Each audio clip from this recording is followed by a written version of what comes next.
Deuteronomy chapter 1. These are the words Moses spoke to all Israel in the wilderness east of the Jordan, that is, in the Arabah, opposite Suph, between Paran and Tophel, Laban, Hazereth, and Dizahab. It takes 11 days to go from Horeb to Kadesh Barnea by the Mount Seir road. In the 40th year, on the first day of the 11th month, Moses proclaimed to the Israelites all that the Lord had commanded him concerning them. This was after he had defeated Sihon king of the Amorites, who reigned in Heshbon, and at Edrei had defeated Og king of Bashan, who reigned in Ashtaroth. East of the Jordan, in the territory of Moab, Moses began to expound this law, saying, The Lord our God said to us at Horeb, You have stayed long enough at this mountain. Break camp and advance into the hill country of the Amorites. Go to all the neighboring peoples in the Arabah, in the mountains, in the western foothills, in the Negev and along the coast, to the land of the Canaanites and to Lebanon, as far as the great river the Euphrates. See, I have given you this land. Go in and take possession of the land the Lord swore he would give to your fathers, to Abraham, Isaac, and Jacob, and to their descendants after them. At that time I said to you, You are too heavy a burden for me to carry alone. The Lord your God has increased your numbers, so that today you are as numerous as the stars in the sky.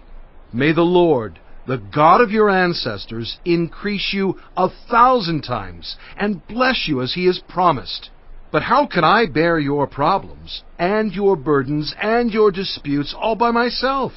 Choose some wise, understanding, and respected men from each of your tribes, and I will set them over you. You answered me, What you propose to do is good.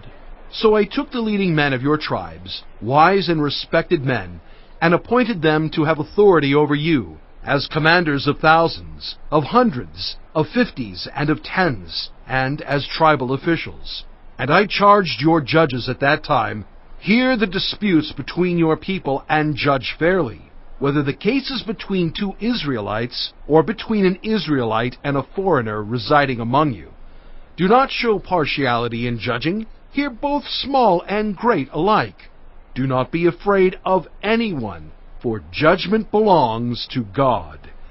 Bring me any case too hard for you, and I will hear it. And at that time I told you everything you were to do. Then, as the Lord our God commanded us, we set out from Horeb and went toward the hill country of the Amorites, through all that vast and dreadful wilderness that you have seen. And so we reached Kadesh Barnea. Then I said to you, You have reached the hill country of the Amorites, which the Lord our God is giving us. See, the Lord your God has given you the land. Go up and take possession of it, as the Lord, the God of your ancestors, told you. Do not be afraid. Do not be discouraged.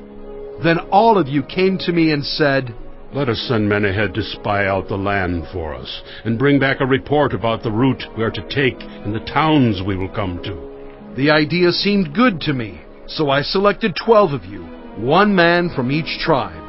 They left and went up into the hill country and came to the valley of Eshcol and explored it. Taking with them some of the fruit of the land, they brought it down to us and reported, It is a good land that the Lord our God is giving us. But you were unwilling to go up.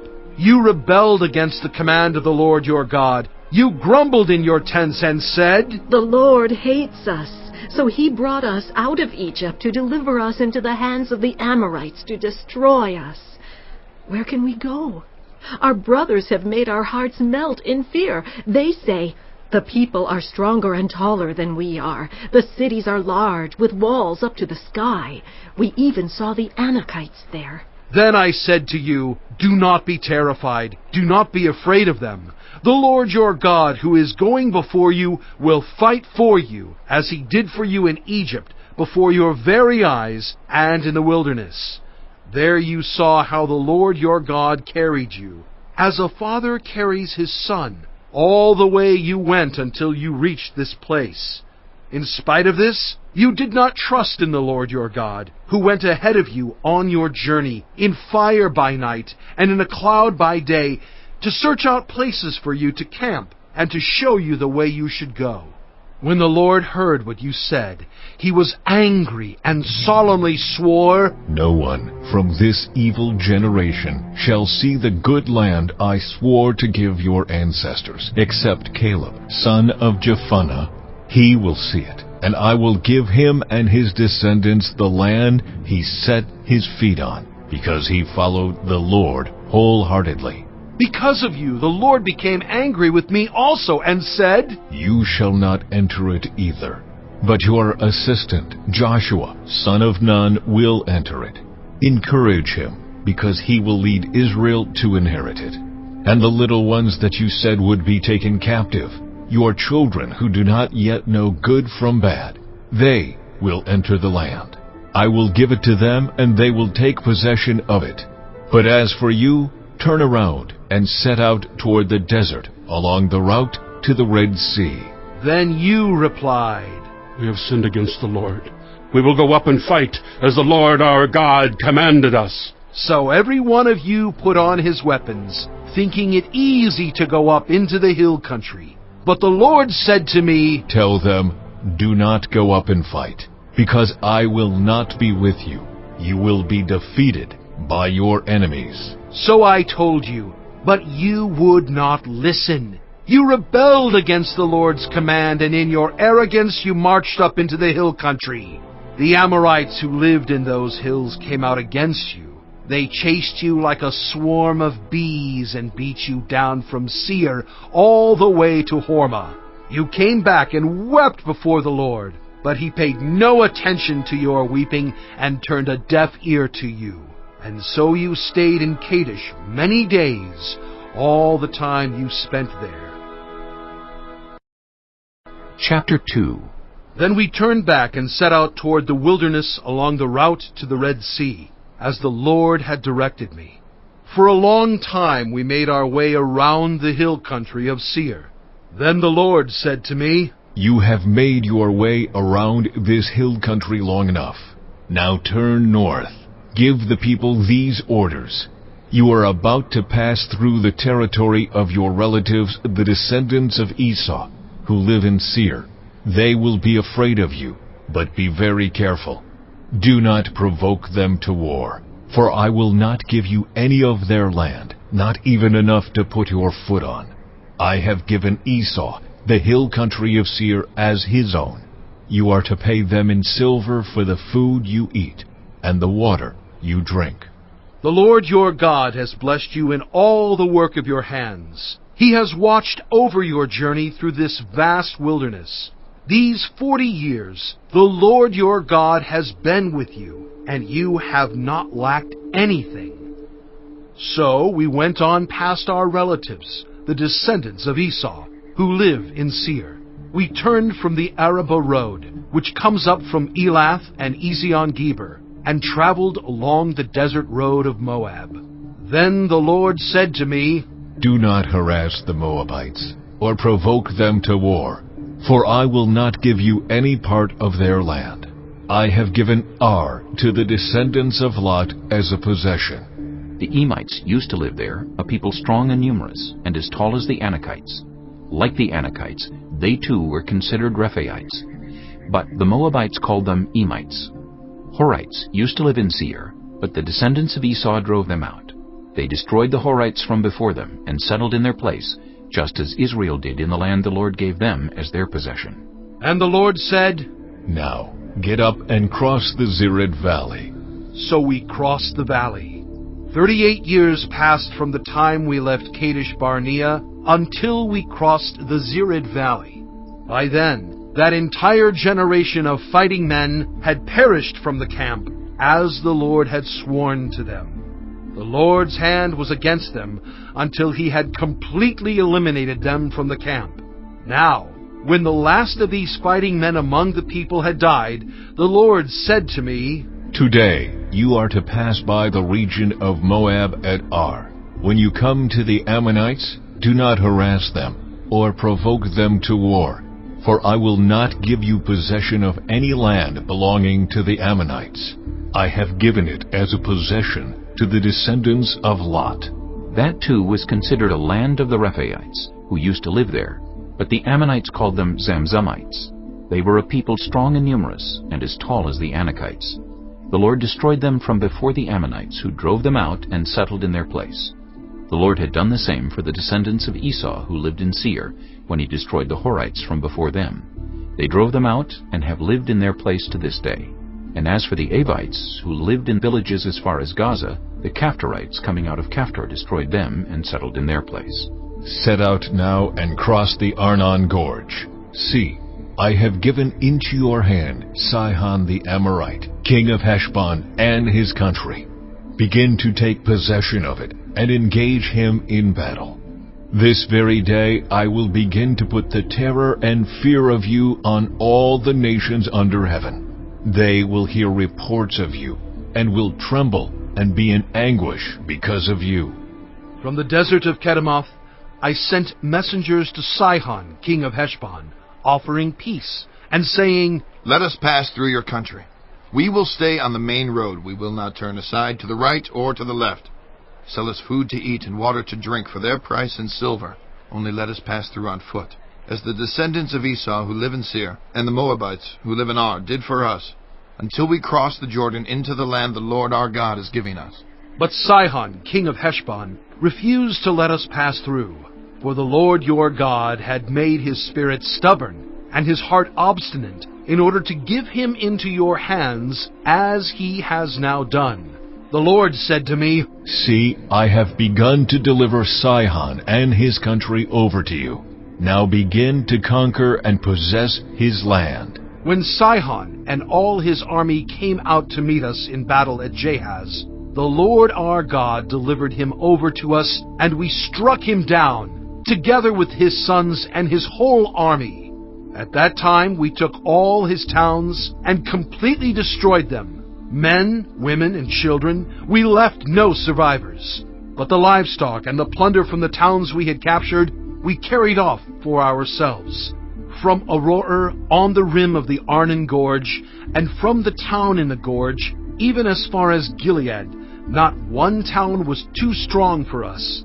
The Lord our God gave us all of them. But in accordance with the command of the Lord our God, you did not encroach on any of the land of the Ammonites, neither the land along the course of the Jabbok, nor that around the towns in the hills.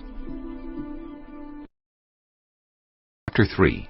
Next we turned and went up along the road toward Bashan, and Og, king of Bashan, with his whole army marched out to meet us in battle at Edrei. The Lord said to me, Do not be afraid of him, for I have delivered him into your hands, along with his whole army and his land. Do to him what you did to Sihon, king of the Amorites, who reigned in Heshbon. So the Lord our God also gave into our hands Og, king of Bashan, and all his army.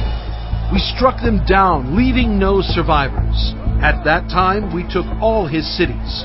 There was not one of the 60 cities that we did not take from them. The whole region of Argob, Og's kingdom in Bashan. All these cities were fortified with high walls and with gates and bars, and there were also a great many unwalled villages.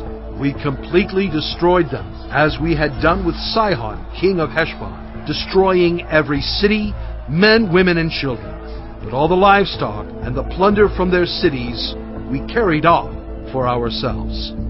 So at that time we took from these two kings of the Amorites the territory east of the Jordan, from the Arnon Gorge as far as Mount Hermon. Hermon is called Sirion by the Sidonians.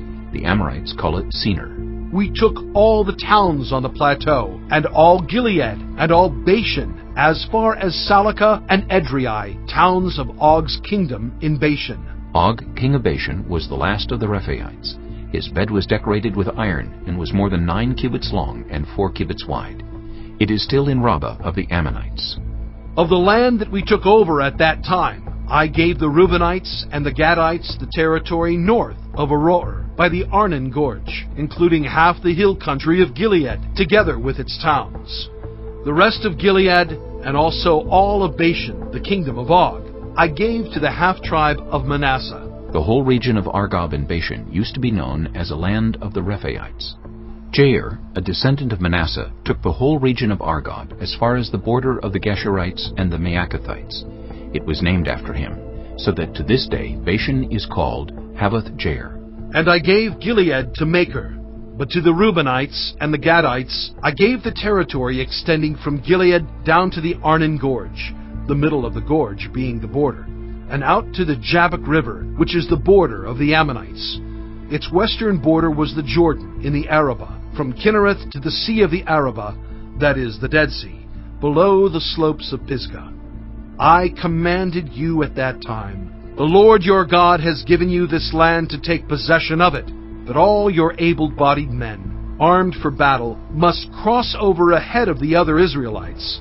However, your wives, your children, and your livestock, I know you have much livestock, may stay in the towns I have given you, until the Lord gives rest to your fellow Israelites as he has to you. And they too have taken over the land that the Lord your God is giving them across the Jordan. After that, each of you may go back to the possession I have given you. At that time, I commanded Joshua, You have seen with your own eyes all that the Lord your God has done to these two kings. The Lord will do the same to all the kingdoms over there where you are going. Do not be afraid of them. The Lord your God himself will fight for you.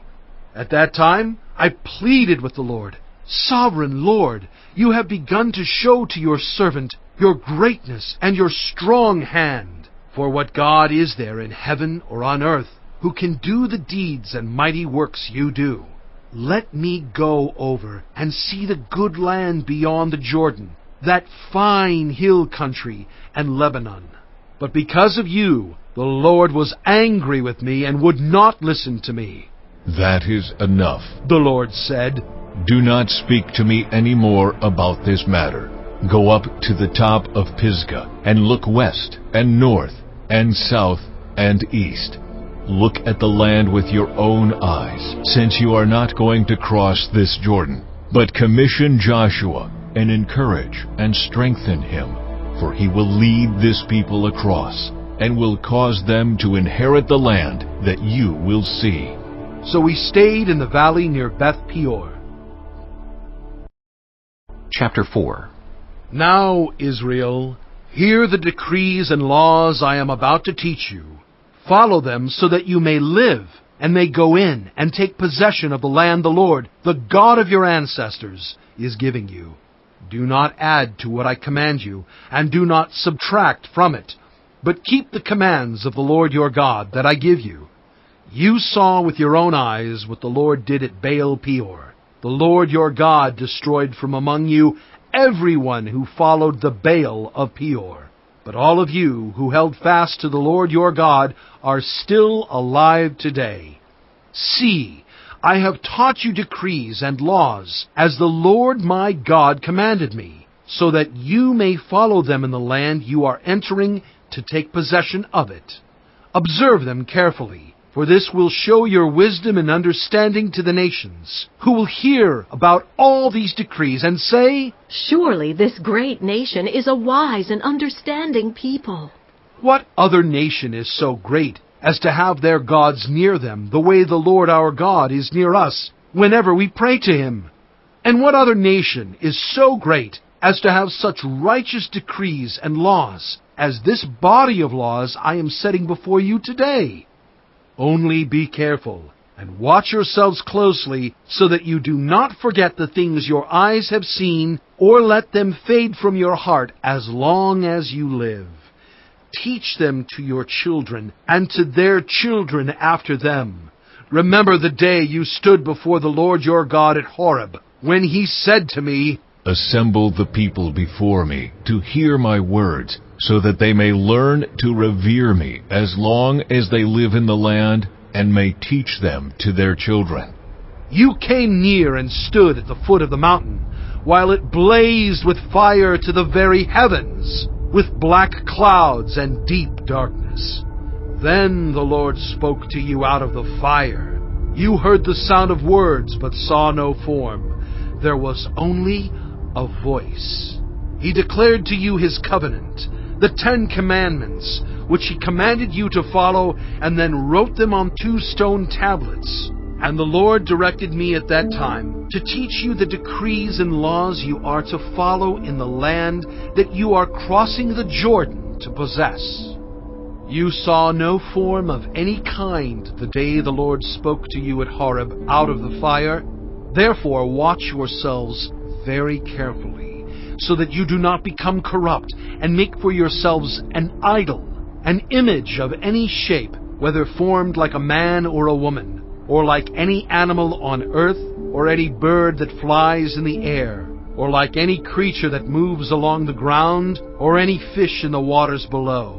And when you look up to the sky and see the sun, the moon, and the stars, all the heavenly array, do not be enticed into bowing down to them and worshiping things the Lord your God has apportioned to all the nations under heaven. But as for you, the Lord took you and brought you out of the iron smelting furnace, out of Egypt, to be the people of his inheritance, as you now are. The Lord was angry with me because of you, and he solemnly swore that I would not cross the Jordan and enter the good land the Lord your God is giving you as your inheritance. I will die in this land. I will not cross the Jordan, but you are about to cross over and take possession of that good land. Be careful not to forget the covenant of the Lord your God that he made with you. Do not make for yourselves an idol in the form of anything the Lord your God has forbidden. For the Lord your God is a consuming fire, a jealous God. After you have had children and grandchildren and have lived in the land a long time, if you then become corrupt and make any kind of idol, doing evil in the eyes of the Lord your God and arousing his anger, I call the heavens and the earth as witnesses against you this day, that you will quickly perish from the land that you are crossing the Jordan to possess. You will not live there long, but will certainly be destroyed. The Lord will scatter you among the peoples, and only a few of you will survive among the nations to which the Lord will drive you. There you will worship man-made gods of wood and stone, which cannot see or hear or eat or smell. But if from there you seek the Lord your God, you will find him, if you seek him with all your heart and with all your soul. When you are in distress and all these things have happened to you, then in later days you will return to the Lord your God and obey him. For the Lord your God is a merciful God. He will not abandon or destroy you or forget the covenant with your ancestors, which he confirmed to them by oath.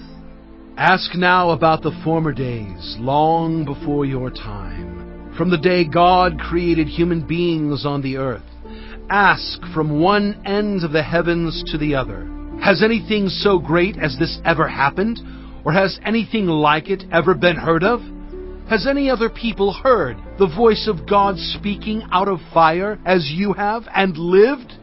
Has any God ever tried to take for himself one nation out of another nation, by testings, by signs and wonders, by war, by a mighty hand and an outstretched arm, or by great and awesome deeds, like all the things the Lord your God did for you in Egypt before your very eyes?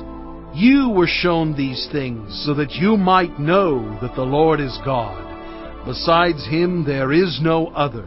From heaven he made you hear his voice to discipline you. On earth he showed you his great fire, and you heard his words from out of the fire. Because he loved your ancestors and chose their descendants after them, he brought you out of Egypt by his presence and his great strength, to drive out before you nations greater and stronger than you, and to bring you into their land, to give it to you for your inheritance, as it is today. Acknowledge and take to heart this day that the Lord is God in heaven above and on the earth below. There is no other. Keep his decrees and commands, which I am giving you today. so that it may go well with you and your children after you, and that you may live long in the land the Lord your God gives you for all time. Then Moses set aside 3 cities east of the Jordan, to which anyone who had killed a person could flee if they had unintentionally killed a neighbor without malice aforethought. They could flee into one of these cities and save their life. The cities were these: Bezer in the wilderness plateau for the Reubenites, Ramoth in Gilead for the Gadites, and Golan in Bashan for the Manassites. This is the law Moses set before the Israelites. These are the stipulations, decrees, and laws Moses gave them when they came out of Egypt, and were in the valley near Beth Peor, east of the Jordan, in the land of Sihon king of the Amorites, who reigned in Heshbon, and was defeated by Moses and the Israelites as they came out of Egypt. They took possession of his land, and the land of Og king of Bashan, the 2 Amorite kings east of the Jordan. This land extended from Aroer on the rim of the Arnon Gorge to Mount Sirion, that is Hermon, and included all of the Arabah east of the Jordan as far as the Dead Sea, below the slopes of Pisgah. Chapter 5. Moses summoned all Israel and said, Hear, Israel, the decrees and laws I declare in your hearing today. Learn them and be sure to follow them. The Lord our God made a covenant with us at Horeb. It was not with our ancestors that the Lord made this covenant, but with us, with all of us who are alive here today. The Lord spoke to you face to face out of the fire on the mountain. At that time I stood between the Lord and you to declare to you the word of the Lord, because you were afraid of the fire and did not go up the mountain. And he said, I am the Lord your God, who brought you out of Egypt, out of the land of slavery. You shall have no other gods before me. You shall not make for yourself an image in the form of anything in heaven above, or on the earth beneath, or in the waters below. You shall not bow down to them, or worship them. For I, the Lord your God, am a jealous God, punishing the children for the sin of the parents to the 3rd and 4th generation of those who hate me, but showing love to 1,000 generations of those who love me and keep my commandments. You shall not misuse the name of the Lord your God, for the Lord will not hold anyone guiltless who misuses his name. Observe the Sabbath day by keeping it holy, as the Lord your God has commanded you. 6 days you shall labor and do all your work, but the 7th day is a Sabbath to the Lord your God. On it you shall not do any work, neither you nor your son or daughter, nor your male or female servant, nor your ox, your donkey, or any of your animals, nor any foreigner residing in your towns, so that your male and female servants may rest, as you do. Remember that you were slaves in Egypt, and that the Lord your God brought you out of there with a mighty hand and an outstretched arm. Therefore the Lord your God has commanded you to observe the Sabbath day. Honor your father and your mother, as the Lord your God has commanded you, so that you may live long, and that it may go well with you in the land the Lord your God is giving you. You shall not murder. You shall not commit adultery. You shall not steal. You shall not give false testimony against your neighbor. You shall not covet your neighbor's wife. You shall not set your desire on your neighbor's house or land, his male or female servant, his ox or donkey, or anything that belongs to your neighbor. These are the commandments the Lord proclaimed in a loud voice to your whole assembly there on the mountain, from out of the fire, the cloud, and the deep darkness. And he added nothing more. Then he wrote them on 2 stone tablets and gave them to me. When you heard the voice out of the darkness, while the mountain was ablaze with fire, all the leaders of your tribes and your elders came to me, and you said, The Lord our God has shown us his glory and his majesty, and we have heard his voice from the fire. Today we have seen that a person can live even if God speaks with them. But now, why should we die? This great fire will consume us, and we will die if we hear the voice of the Lord our God any longer. For what mortal has ever heard the voice of the living God speaking out of fire as we have, and survived? Go near and listen to all that the Lord our God says. Then tell us whatever the Lord our God tells you. We will listen and obey." The Lord heard you when you spoke to me, and the Lord said to me, I have heard what this people said to you. Everything they said was good. Oh, that their hearts would be inclined to fear me and keep all my commands always, so that it might go well with them and their children forever. Go, tell them to return to their tents, but you stay here with me, so that I may give you all the commands, decrees, and laws you are to teach them to follow in the land I am giving them to possess. "So be careful to do what the Lord your God has commanded you. Do not turn aside to the right or to the left. Walk in obedience to all that the Lord your God has commanded you, so that you may live and prosper and prolong your days in the land that you will possess." Chapter 6. These are the commands, decrees, and laws the Lord your God directed me to teach you to observe in the land that you are crossing the Jordan to possess, so that you, your children, and their children after them may fear the Lord your God as long as you live, by keeping all his decrees and commands that I give you, and so that you may enjoy long life. Hear, Israel, and be careful to obey, so that it may go well with you, and that you may increase greatly in a land flowing with milk and honey, just as the Lord, the God of your ancestors, promised you. Hear, O Israel, the Lord our God, the Lord is one.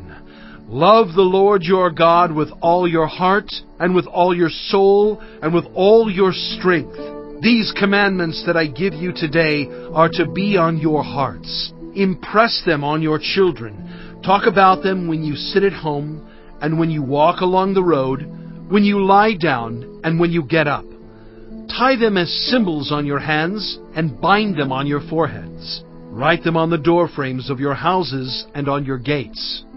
When the Lord your God brings you into the land he swore to your fathers, to Abraham, Isaac, and Jacob, to give you a land with large, flourishing cities you did not build, houses filled with all kinds of good things you did not provide, wells you did not dig, and vineyards and olive groves you did not plant. Then, when you eat and are satisfied, be careful that you do not forget the Lord, who brought you out of Egypt, out of the land of slavery. Fear the Lord your God, serve him only, and take your oaths in his name. Do not follow other gods, the gods of the peoples around you. For the Lord your God, who is among you, is a jealous God, and his anger will burn against you, and he will destroy you from the face of the land. Do not put the Lord your God to the test as you did at Massah. Be sure to keep the commands of the Lord your God and the stipulations and decrees he has given you. Do what is right and good in the Lord's sight, so that it may go well with you, and you may go in and take over the good land the Lord promised on oath to your ancestors, thrusting out all your enemies before you, as the Lord said. In the future, when your son asks you, "What is the meaning of the stipulations, decrees, and laws the Lord our God has commanded you?" tell him, "We were slaves of Pharaoh in Egypt, but the Lord brought us out of Egypt with a mighty hand. Before our eyes the Lord sent signs and wonders, great and terrible, on Egypt and Pharaoh and his whole household. But he brought us out from there to bring us in and give us the land he promised on oath to our ancestors. The Lord commanded us to obey all these decrees and to fear the Lord our God, so that we might always prosper and be kept alive, as is the case today. And if we are careful to obey all this law before the Lord our God, as he has commanded us, that will be our righteousness." Chapter 7. When the Lord your God brings you into the land you are entering to possess, and drives out before you many nations, the Hittites, Girgashites, Amorites, Canaanites, Perizzites, Hivites, and Jebusites, 7 nations larger and stronger than you, and when the Lord your God has delivered them over to you, and you have defeated them, then you must destroy them totally. Make no treaty with them, and show them no mercy.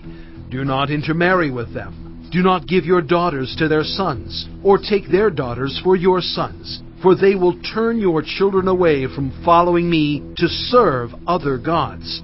And the Lord's anger will burn against you, and will quickly destroy you. This is what you are to do to them. Break down their altars, smash their sacred stones, cut down their Asherah poles, and burn their idols in the fire. For you are a people holy to the Lord your God. The Lord your God has chosen you out of all the peoples on the face of the earth to be His people, His treasured possession. The Lord did not set His affection on you and choose you because you were more numerous than other peoples, for you were the fewest of all peoples. But it was because the Lord loved you and kept the oath He swore to your ancestors that He brought you out with a mighty hand and redeemed you from the land of slavery, from the power of Pharaoh, king of Egypt. Know therefore that the Lord your God is God. He is the faithful God, keeping His covenant of love to 1,000 generations of those who love Him and keep His commandments. But those who hate Him He will repay to their face by destruction. He will not be slow to repay to their face those who hate Him. Therefore, take care to follow the commands, decrees, and laws I give you today. If you pay attention to these laws and are careful to follow them, then the Lord your God will keep His covenant of love with you, as He swore to your ancestors. He will love you and bless you and increase your numbers. He will bless the fruit of your womb, the crops of your land, your grain, new wine, and olive oil, the calves of your herds, and the lambs of your flocks in the land He swore to your ancestors to give you. You will be blessed more than any other people. None of your men or women will be childless, nor will any of your livestock be without young. The Lord will keep you free from every disease. He will not inflict on you the horrible diseases you knew in Egypt, but He will inflict them on all who hate you. You must destroy all the peoples the Lord your God gives over to you. Do not look on them with pity, and do not serve their gods, for that will be a snare to you. You may say to yourselves, These nations are stronger than we are. How can we drive them out? But do not be afraid of them. Remember well what the Lord your God did to Pharaoh and to all Egypt. You saw with your own eyes the great trials, the signs and wonders, the mighty hand and outstretched arm with which the Lord your God brought you out. The Lord your God will do the same to all the peoples you now fear. Moreover, the Lord your God will send the hornet among them, until even the survivors who hide from you have perished. Do not be terrified by them, for the Lord your God, who is among you, is a great and awesome God. The Lord your God will drive out those nations before you, little by little. You will not be allowed to eliminate them all at once, or the wild animals will multiply around you. But the Lord your God will deliver them over to you, throwing them into great confusion until they are destroyed. He will give their kings into your hand, and you will wipe out their names from under heaven. No one will be able to stand up against you. You will destroy them. The images of their gods you are to burn in the fire. Do not covet the silver and gold on them, and do not take it for yourselves, or you will be ensnared by it, for it is detestable to the Lord your God. Do not bring a detestable thing into your house, or you, like it, will be set apart for destruction. Regard it as vile and utterly detest it, for it is set apart for destruction. Chapter 8. Be careful to follow every command I am giving you today, so that you may live and increase and may enter and possess the land the Lord promised on oath to your ancestors. Remember how the Lord your God led you all the way in the wilderness these 40 years, to humble and test you in order to know what was in your heart, whether or not you would keep his commands. He humbled you, causing you to hunger and then feeding you with manna, which neither you nor your ancestors had known, to teach you that man does not live on bread alone, but on every word that comes from the mouth of the Lord. Your clothes did not wear out, and your feet did not swell during these 40 years. Know then in your heart that as a man disciplines his son, so the Lord your God disciplines you. Observe the commands of the Lord your God, walking in obedience to him and revering him.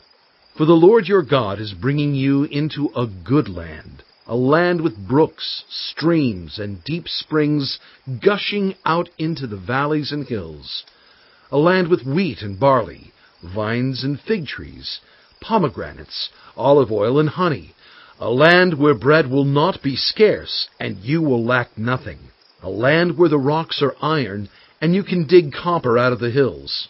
When you have eaten and are satisfied, praise the Lord your God for the good land he has given you. Be careful that you do not forget the Lord your God, failing to observe his commands, his laws and his decrees that I am giving you this day. Otherwise, when you eat and are satisfied, when you build fine houses and settle down, and when your herds and flocks grow large, and your silver and gold increase, and all you have is multiplied, then your heart will become proud, and you will forget the Lord your God, who brought you out of Egypt, out of the land of slavery. He led you through the vast and dreadful wilderness, that thirsty and waterless land with its venomous snakes and scorpions. He brought you water out of hard rock. He gave you manna to eat in the wilderness, something your ancestors had never known, to humble and test you, so that in the end it might go well with you. You may say to yourself, My power and the strength of my hands have produced this wealth for me. but remember the Lord your God, for it is he who gives you the ability to produce wealth, and so confirms his covenant, which he swore to your ancestors, as it is today.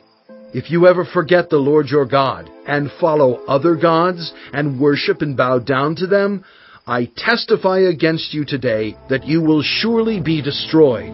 Like the nations the Lord destroyed before you, so you will be destroyed for not obeying the Lord your God. Chapter 9. Hear, Israel, you are now about to cross the Jordan, to go in and dispossess nations greater and stronger than you, with large cities that have walls up to the sky.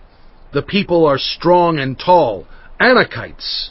You know about them and have heard it said, Who can stand up against the Anakites? But be assured today that the Lord your God is the one who goes across ahead of you like a devouring fire. He will destroy them. He will subdue them before you, and you will drive them out and annihilate them quickly, as the Lord has promised you.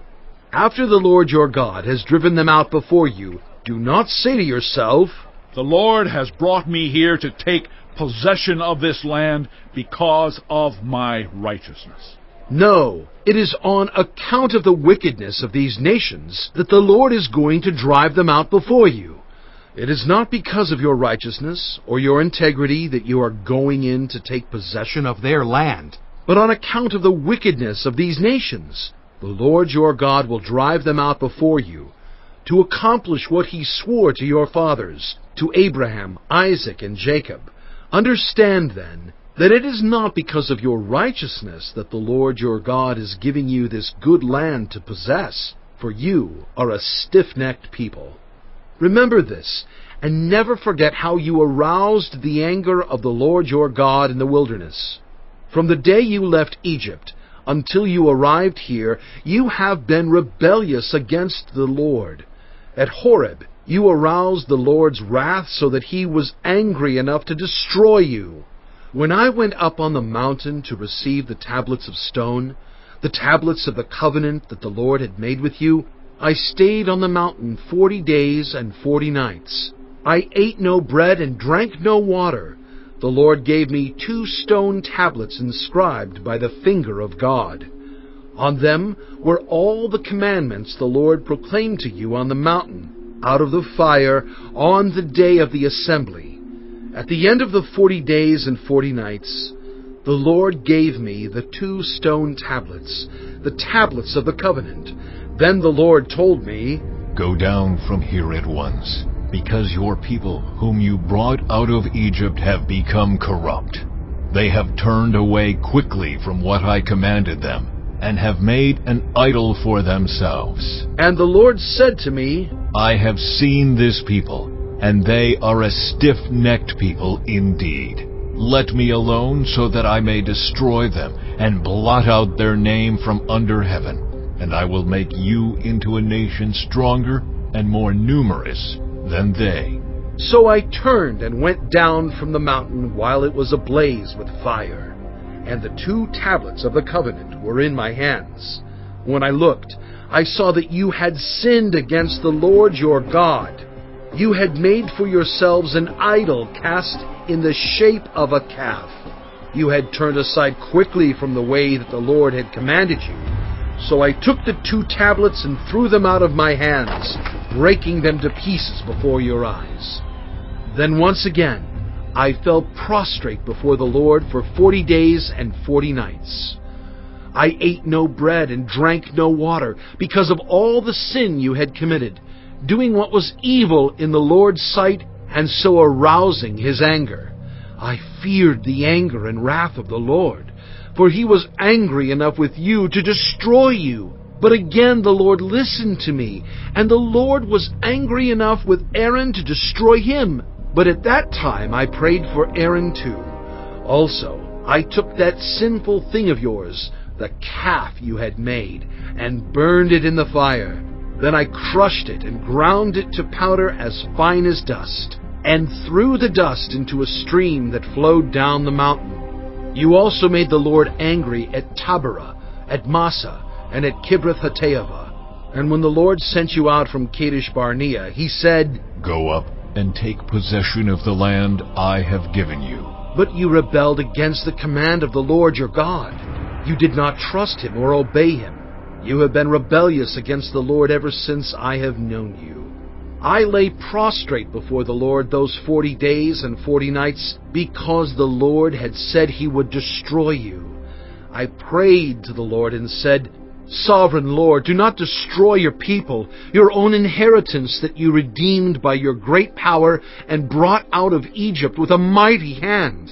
Remember your servants, Abraham, Isaac, and Jacob. Overlook the stubbornness of this people, their wickedness, and their sin. Otherwise, the country from which you brought us will say, Because the Lord was not able to take them into the land he had promised them, and because he hated them, he brought them out to put them to death in the wilderness.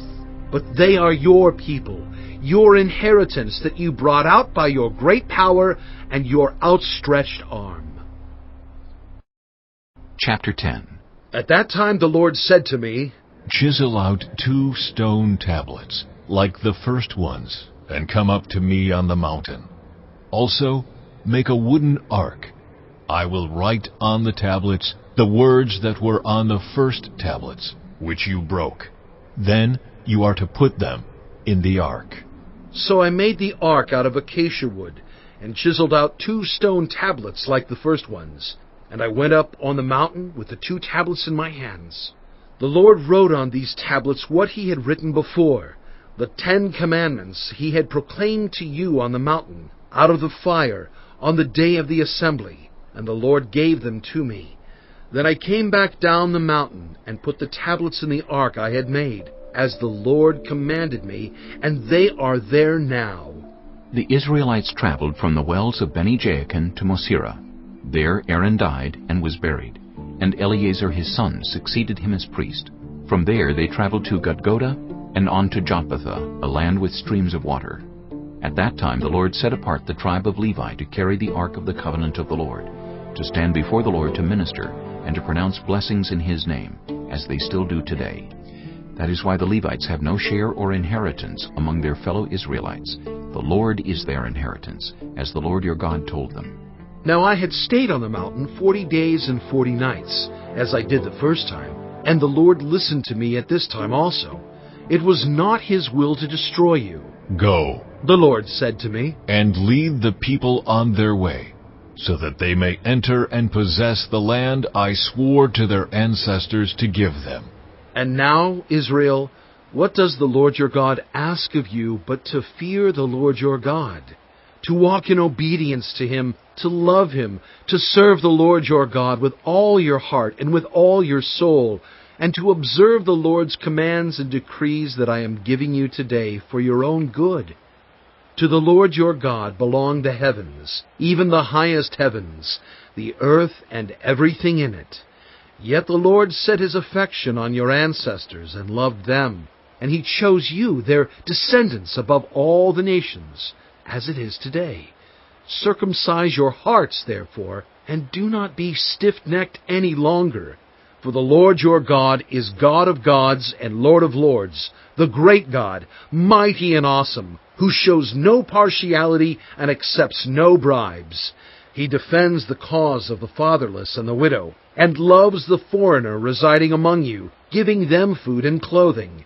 And you are to love those who are foreigners, for you yourselves were foreigners in Egypt. Fear the Lord your God and serve Him. Hold fast to Him and take your oaths in His name.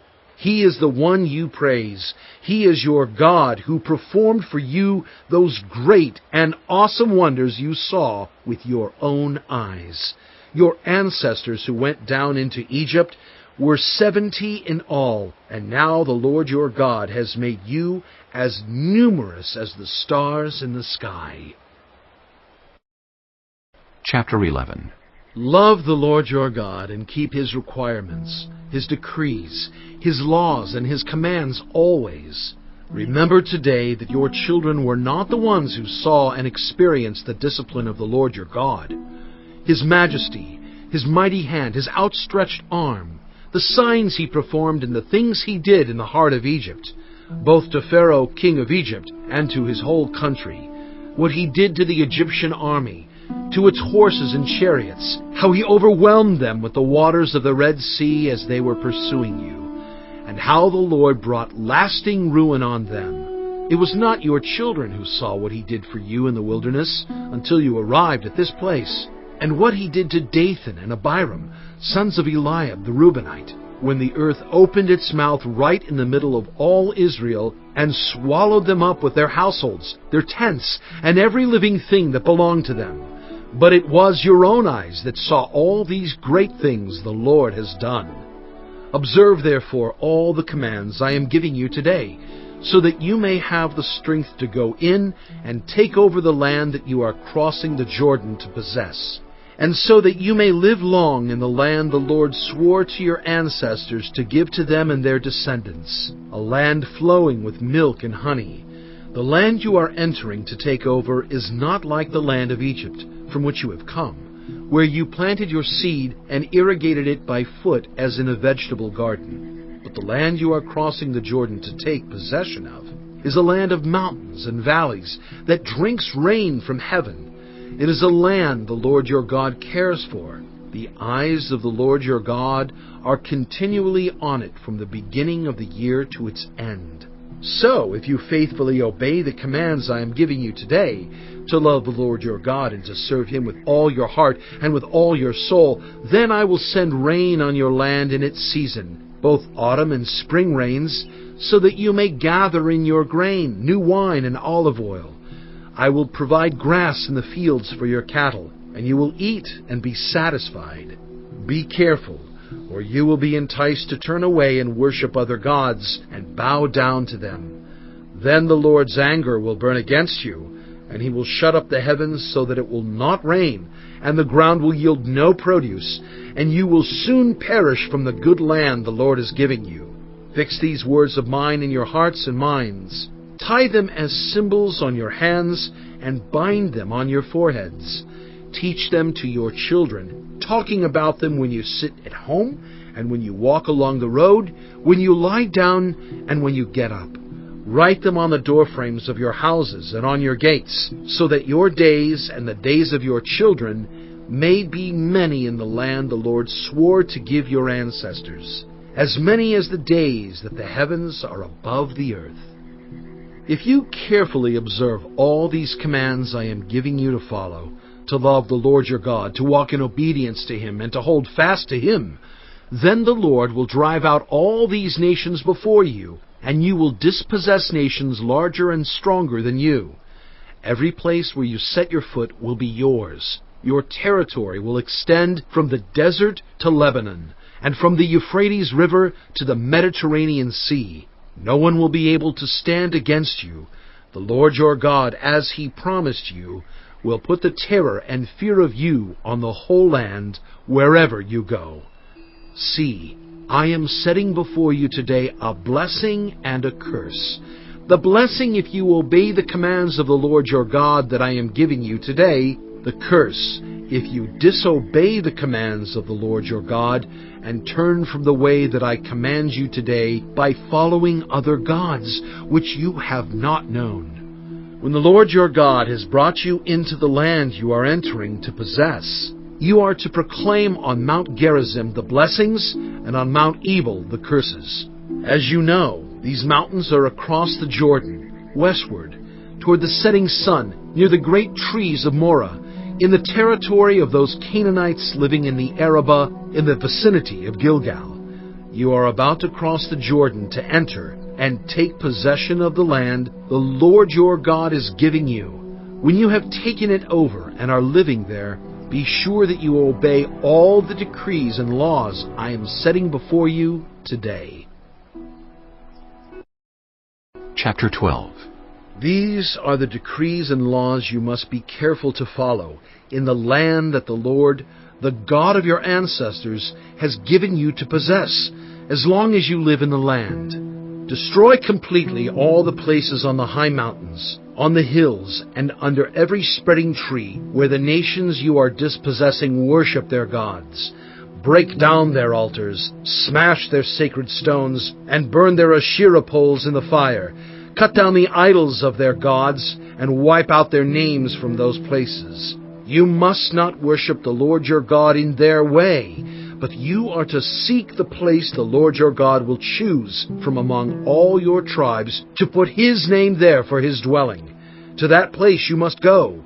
There bring your burnt offerings and sacrifices, your tithes and special gifts, which you have vowed to give, and your free will offerings, and the firstborn of your herds and flocks. There, in the presence of the Lord your God, you and your family shall eat and shall rejoice in everything you have put your hand to, because the Lord your God has blessed you. You are not to do as we do here today, everyone doing as they see fit, since you have not yet reached the resting place and the inheritance the Lord your God is giving you. But you will cross the Jordan and settle in the land the Lord your God is giving you as an inheritance, and He will give you rest from all your enemies around you, so that you will live in safety. Then to the place the Lord your God will choose as a dwelling for His name. There you are to bring everything I command you, your burnt offerings and sacrifices, your tithes and special gifts, and all the choice possessions you have vowed to the Lord. And there rejoice before the Lord your God, you, your sons and daughters, your male and female servants, and the Levites from your towns, who have no allotment or inheritance of their own. Be careful not to sacrifice your burnt offerings anywhere you please. Offer them only at the place the Lord will choose in one of your tribes, and there observe everything I command you. Nevertheless, you may slaughter your animals in any of your towns and eat as much of the meat as you want, as if it were gazelle or deer, according to the blessing the Lord your God gives you. Both the ceremonially unclean and the clean may eat it, but you must not eat the blood. Pour it out on the ground like water. You must not eat in your own towns the tithe of your grain, and new wine, and olive oil, or the firstborn of your herds and flocks, or whatever you have vowed to give, or your freewill offerings or special gifts. Instead, You are to eat them in the presence of the Lord your God, at the place the Lord your God will choose. You, your sons and daughters, your male and female servants, and the Levites from your towns. And you are to rejoice before the Lord your God in everything you put your hand to. Be careful not to neglect the Levites, as long as you live in your land. When the Lord your God has enlarged your territory as he promised you, and you crave meat and say, I would like some meat, then you may eat as much of it as you want. If the place where the Lord your God chooses to put his name is too far away from you, you may slaughter animals from the herds and flocks the Lord has given you, as I have commanded you, and in your own towns you may eat as much of them as you want. Eat them as you would gazelle or deer. Both the ceremonially unclean and the clean may eat. But be sure you do not eat the blood, because the blood is the life, and you must not eat the life with the meat. You must not eat the blood. Pour it out on the ground like water. Do not eat it, so that it may go well with you and your children after you, because you will be doing what is right in the eyes of the Lord. But take your consecrated things and whatever you have vowed to give, and go to the place the Lord will choose. Present your burnt offerings on the altar of the Lord your God, both the meat and the blood. The blood of your sacrifices must be poured beside the altar of the Lord your God, but you may eat the meat. Be careful to obey all these regulations I am giving you, so that it may always go well with you and your children after you, because you will be doing what is good and right in the eyes of the Lord your God. The Lord your God will cut off before you the nations you are about to invade and dispossess. But when you have driven them out and settled in their land, and after they have been destroyed before you, be careful not to be ensnared by inquiring about their gods, saying, How do these nations serve their gods? We will do the same. You must not worship the Lord your God in their way, because in worshiping their gods, they do all kinds of detestable things the Lord hates. They even burn their sons and daughters in the fire as sacrifices to their gods. See that you do all I command you. Do not add to it or take away from it. Chapter 13. If a prophet or one who foretells by dreams appears among you and announces to you a sign or wonder, and if the sign or wonder spoken of takes place, and the prophet says, Let us follow other gods, gods you have not known, and let us worship them, you must not listen to the words of that prophet or dreamer. The Lord your God is testing you to find out whether you love him with all your heart and with all your soul. It is the Lord your God you must follow, and him you must revere. Keep his commands and obey him. Serve him and hold fast to him. That prophet or dreamer must be put to death for inciting rebellion against the Lord your God, who brought you out of Egypt and redeemed you from the land of slavery. That prophet or dreamer tried to turn you from the way the Lord your God commanded you to follow. You must purge the evil from among you. If your very own brother or your son or daughter or the wife you love or your closest friend secretly entices you, saying, Let us go and worship other gods, gods that neither you nor your ancestors have known, gods of the peoples around you, whether near or far, from one end of the land to the other, do not yield to them or listen to them. Show them no pity. Do not spare them or shield them. You must certainly put them to death. Your hand must be the first in putting them to death, and then the hands of all the people. Stone them to death, because they tried to turn you away from the Lord your God, who brought you out of Egypt, out of the land of slavery. Then all Israel will hear and be afraid, and no one among you will do such an evil thing again. If you hear it said about one of the towns the Lord your God is giving you to live in, that troublemakers have arisen among you and have led the people of their town astray, saying, Let us go and worship other gods, gods you have not known, then you must inquire, probe, and investigate it thoroughly. And if it is true, and it has been proved that this detestable thing has been done among you, you must certainly put to the sword all who live in that town. You must destroy it completely, both its people and its livestock.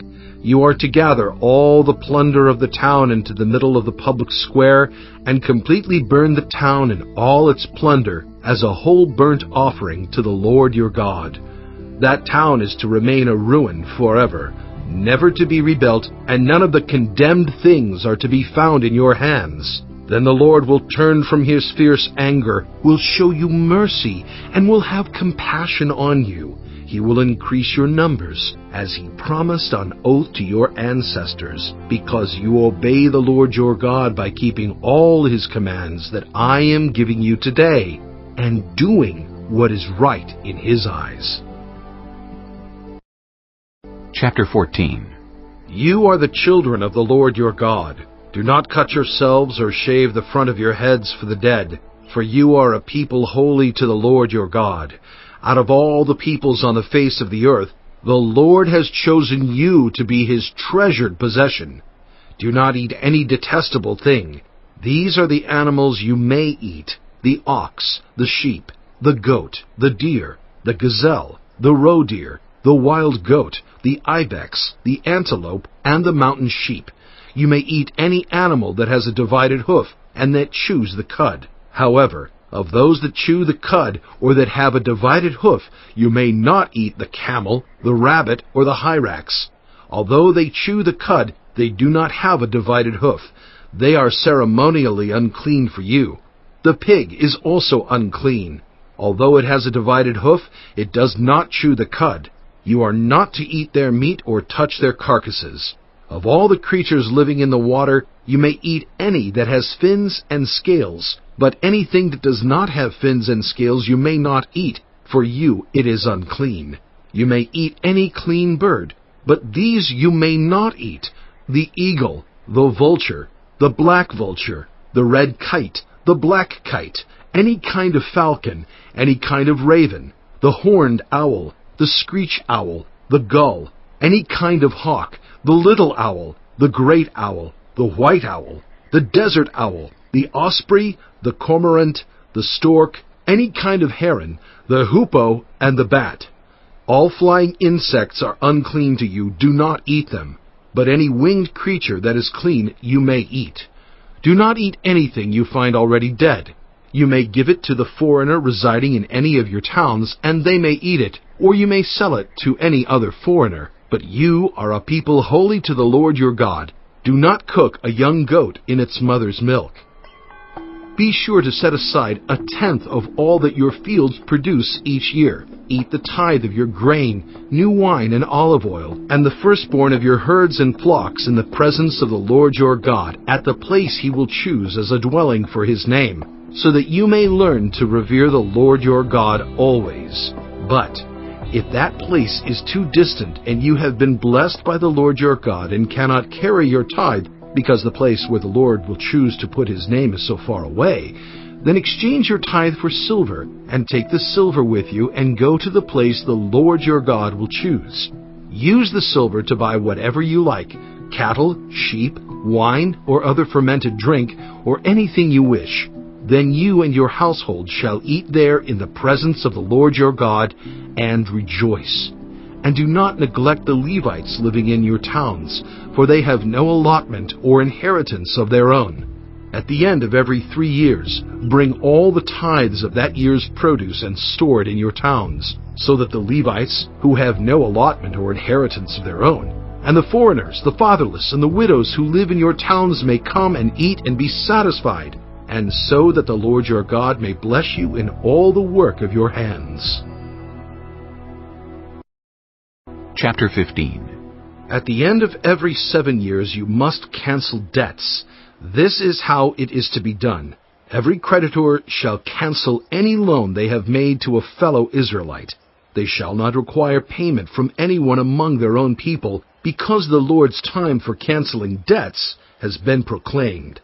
You may require payment from a foreigner, but you must cancel any debt your fellow Israelite owes you. However, there need be no poor people among you, for in the land the Lord your God is giving you to possess as your inheritance, he will richly bless you, if only you fully obey the Lord your God and are careful to follow all these commands I am giving you today. For the Lord your God will bless you as he has promised, and you will lend to many nations, but will borrow from none. You will rule over many nations, but none will rule over you. If anyone is poor among your fellow Israelites in any of the towns of the land the Lord your God is giving you, do not be hard-hearted or tight-fisted toward them. Rather, be open-handed and freely lend them whatever they need. Be careful not to harbor this wicked thought. The 7th year, the year for canceling debts, is near, so that you do not show ill will toward the needy among your fellow Israelites and give them nothing. They may then appeal to the Lord against you, and you will be found guilty of sin. Give generously to them and do so without a grudging heart. Then because of this, the Lord your God will bless you in all your work and in everything you put your hand to. There will always be poor people in the land. Therefore, I command you to be open-handed toward your fellow Israelites who are poor and needy in your land. If any of your people, Hebrew men or women, sell themselves to you and serve you 6 years, in the 7th year you must let them go free. And when you release them, do not send them away empty-handed. Supply them liberally from your flock, your threshing floor, and your winepress. Give to them as the Lord your God has blessed you. Remember that you were slaves in Egypt, and the Lord your God redeemed you. That is why I give you this command today. But if your servant says to you, I do not want to leave you, because he loves you, and your family is well off with you, then take an awl and push it through his earlobe into the door, and he will become your servant for life. Do the same for your female servant. Do not consider it a hardship to set your servant free, because their service to you these 6 years has been worth twice as much as that of a hired hand. And the Lord your God will bless you in everything you do. Set apart for the Lord your God every firstborn male of your herds and flocks. Do not put the firstborn of your cows to work, and do not shear the firstborn of your sheep. Each year you and your family are to eat them in the presence of the Lord your God at the place he will choose. If an animal has a defect, is lame or blind, or has any serious flaw, you must not sacrifice it to the Lord your God. You are to eat it in your own towns. Both the ceremonially unclean and the clean may eat it, as if it were gazelle or deer. But you must not eat the blood. Pour it out on the ground like water. Chapter 16. Observe the month of Aviv, and celebrate the Passover of the Lord your God, because in the month of Aviv he brought you out of Egypt by night. Sacrifice as the Passover to the Lord your God an animal from your flock or herd at the place the Lord will choose as a dwelling for his name.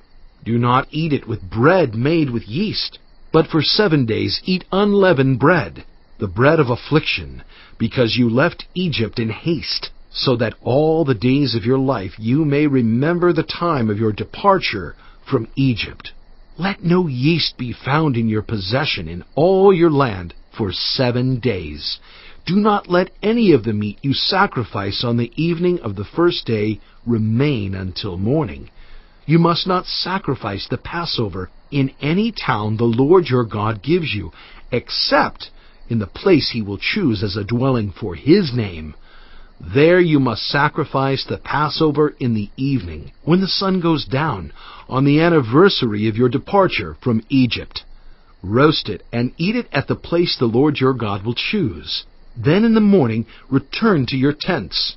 For 6 days eat unleavened bread, and on the 7th day hold an assembly to the Lord your God, and do no work.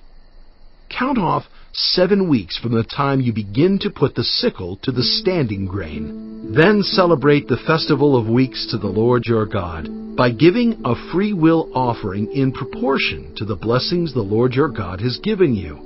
And rejoice before the Lord your God at the place he will choose as a dwelling for his name. You, your sons and daughters, your male and female servants, the Levites in your towns, and the foreigners, the fatherless, and the widows living among you. Remember that you were slaves in Egypt, and follow carefully these decrees.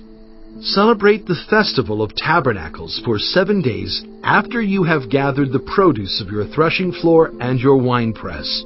Be joyful at your festival, you, your sons and daughters, your male and female servants, and the Levites, the foreigners, the fatherless, and the widows who live in your towns. For 7 days celebrate the festival to the Lord your God at the place the Lord will choose. For the Lord your God will bless you in all your harvest and in all the work of your hands, and your joy will be complete. 3 times a year, all your men must appear before the Lord your God at the place he will choose, at the festival of unleavened bread, the festival of weeks, and the festival of tabernacles. No one should appear before the Lord empty-handed. Each of you must bring a gift in proportion to the way the Lord your God has blessed you. Appoint judges and officials for each of your tribes in every town the Lord your God is giving you, and they shall judge the people fairly. Do not pervert justice or show partiality. Do not accept a bribe, for a bribe blinds the eyes of the wise and twists the words of the innocent. Follow justice, and justice alone, so that you may live and possess the land the Lord your God is giving you. Do not set up any wooden Asherah pole beside the altar you build to the Lord your God, and do not erect a sacred stone, for these the Lord your God hates. Chapter 17. Do not sacrifice to the Lord your God an ox or a sheep that has any defect or flaw in it, for that would be detestable to him. If a man or woman living among you in one of the towns the Lord gives you is found doing evil in the eyes of the Lord your God, in violation of his covenant, and contrary to my command has worshipped other gods, bowing down to them or to the sun, or the moon, or the stars in the sky, and this has been brought to your attention, then you must investigate it thoroughly. If it is true, and it has been proved that this detestable thing has been done in Israel, take the man or woman who has done this evil deed to your city gate and stone that person to death. On the testimony of 2 or 3 witnesses, a person is to be put to death, but no one is to be put to death on the testimony of only 1 witness. The hands of the witnesses must be the first in putting that person to death, and then the hands of all the people. You must purge the evil from among you. If cases come before your courts that are too difficult for you to judge, whether bloodshed, lawsuits, or assaults, take them to the place the Lord your God will choose. Go to the Levitical priests and to the judge who is in office at that time. Inquire of them, and they will give you the verdict. You must act according to the decisions they give you at the place the Lord will choose. Be careful to do everything they instruct you to do. Act according to whatever they teach you and the decisions they give you. Do not turn aside from what they tell you, to the right or to the left. Anyone who shows contempt for the judge or for the priest who stands ministering there to the Lord your God is to be put to death. You must purge the evil from Israel. All the people will hear and be afraid, and will not be contemptuous again. When you enter the land the Lord your God is giving you, and have taken possession of it, and settled in it, and you say, "Let us set a king over us like all the nations around us," be sure to appoint over you a king the Lord your God chooses. He must be from among your fellow Israelites. Do not place a foreigner over you, one who is not an Israelite. The king, moreover, must not acquire great numbers of horses for himself, or make the people return to Egypt to get more of them. For the Lord has told you, You are not to go back that way again. he must not take many wives, or his heart will be led astray. He must not accumulate large amounts of silver and gold. When he takes the throne of his kingdom, he is to write for himself on a scroll a copy of this law, taken from that of the Levitical priests. It is to be with him, and he is to read it all the days of his life, so that he may learn to revere the Lord his God and follow carefully all the words of this law and these decrees, and not consider himself better than his fellow Israelites, and turn from the law to the right or to the left. Then he and his descendants will reign a long time over his kingdom in Israel. Chapter 18. The Levitical priests, indeed the whole tribe of Levi, are to have no allotment or inheritance with Israel. They shall live on the food offerings presented to the Lord, for that is their inheritance. They shall have no inheritance among their fellow Israelites. The Lord is their inheritance, as He promised them. This is the share due the priests from the people who sacrifice a bull or a sheep, the shoulder, the internal organs, and the meat from the head. You are to give them the firstfruits of your grain, new wine, and olive oil, and the first wool from the shearing of your sheep. For the Lord your God has chosen them and their descendants out of all your tribes to stand and minister in the Lord's name always.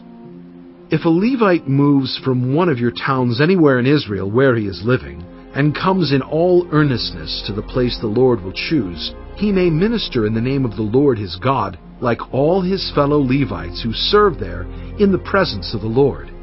He is to share equally in their benefits, even though he has received money from the sale of family possessions. When you enter the land the Lord your God is giving you, do not learn to imitate the detestable ways of the nations there. Let no one be found among you who sacrifices their son or daughter in the fire, who practices divination or sorcery, interprets omens, engages in witchcraft, or casts spells, or who is a medium or spiritist, or who consults the dead. Anyone who does these things is detestable to the Lord.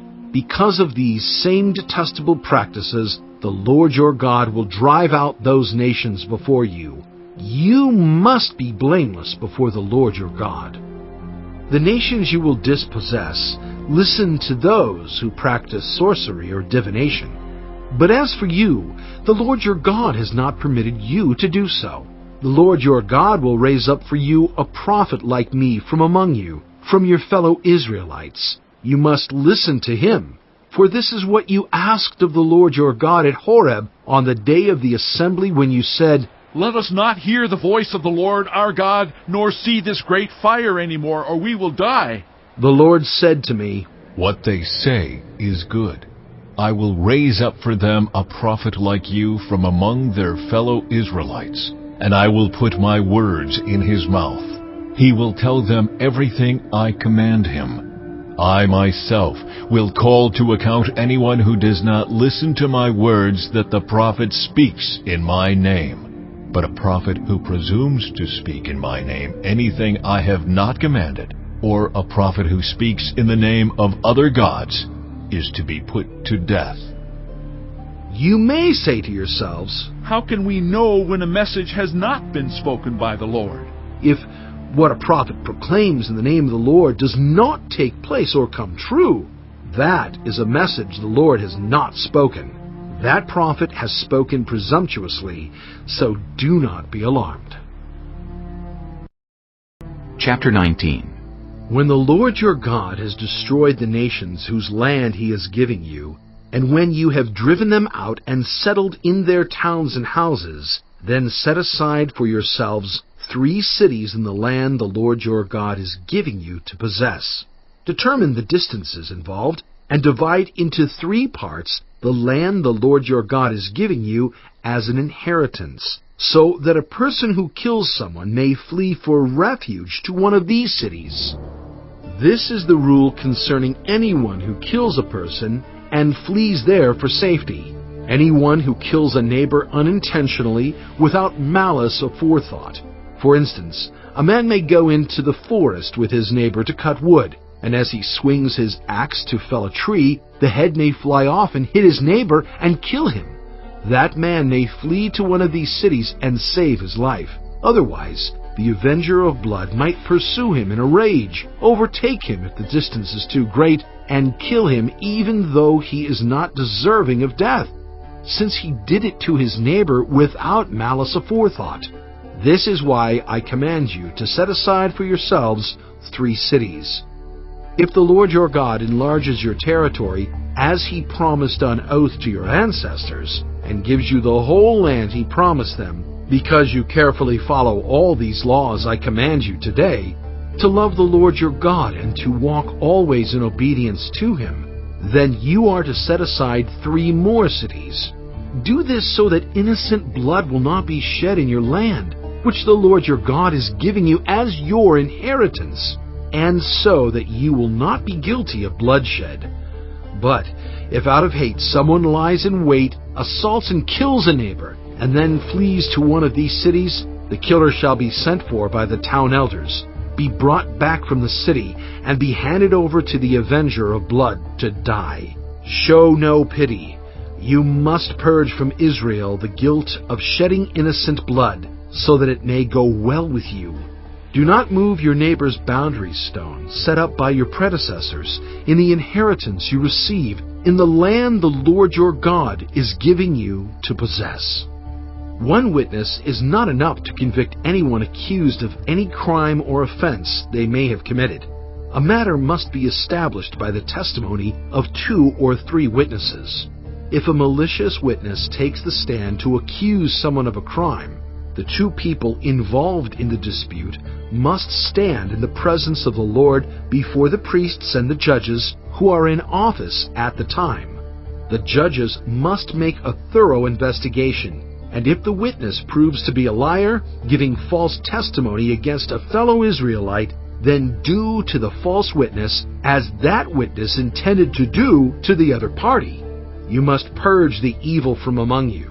The rest of the people will hear of this and be afraid, and never again will such an evil thing be done among you. Show no pity. Life for life, eye for eye, tooth for tooth, hand for hand, foot for foot. Chapter 20. When you go to war against your enemies, and see horses and chariots, and an army greater than yours, do not be afraid of them, because the Lord your God, who brought you up out of Egypt, will be with you. When you are about to go into battle, the priest shall come forward and address the army. He shall say, "Hear, Israel! Today you are going into battle against your enemies. Do not be faint-hearted or afraid. Do not panic or be terrified by them. For the Lord your God is the one who goes with you to fight for you against your enemies, to give you victory." The officers shall say to the army, "Has anyone built a new house and not yet begun to live in it? Let him go home, or he may die in battle, and someone else may begin to live in it. Has anyone planted a vineyard and not begun to enjoy it? Let him go home, or he may die in battle, and someone else enjoy it. Has anyone become pledged to a woman and not married her? Let him go home, or he may die in battle, and someone else marry her." Then the officers shall add, "Is anyone afraid or faint-hearted? Let him go home, so that his fellow soldiers will not become disheartened too." When the officers have finished speaking to the army, they shall appoint commanders over it. When you march up to attack a city, make its people an offer of peace. If they accept and open their gates, all the people in it shall be subject to forced labor and shall work for you. If they refuse to make peace, and they engage you in battle, lay siege to that city. When the Lord your God delivers it into your hand, put to the sword all the men in it. As for the women, the children, the livestock, and everything else in the city, you may take these as plunder for yourselves, and you may use the plunder the Lord your God gives you from your enemies. This is how you are to treat all the cities that are at a distance from you and do not belong to the nations nearby. However, in the cities of the nations the Lord your God is giving you as an inheritance, do not leave alive anything that breathes. Completely destroy them: the Hittites, Amorites, Canaanites, Perizzites, Hivites, and Jebusites, as the Lord your God has commanded you. Otherwise they will teach you to follow all the detestable things they do in worshiping their gods, and you will sin against the Lord your God. When you lay siege to a city for a long time, fighting against it to capture it, do not destroy its trees by putting an axe to them, because you can eat their fruit. Do not cut them down. Are the trees people that you should besiege them? However, You may cut down trees that you know are not fruit trees, and use them to build siege works until the city at war with you falls. Chapter 21. If someone is found slain, lying in a field in the land the Lord your God is giving you to possess, and it is not known who the killer was, your elders and judges shall go out and measure the distance from the body to the neighboring towns. Then the elders of the town nearest the body shall take a heifer that has never been worked and has never worn a yoke, and lead it down to a valley that has not been plowed or planted, and where there is a flowing stream. There in the valley they are to break the heifer's neck. The Levitical priests shall step forward, for the Lord your God has chosen them to minister and to pronounce blessings in the name of the Lord, and to decide all cases of dispute and assault. Then all the elders of the town nearest the body shall wash their hands over the heifer whose neck was broken in the valley, and they shall declare, Our hands did not shed this blood, nor did our eyes see it done.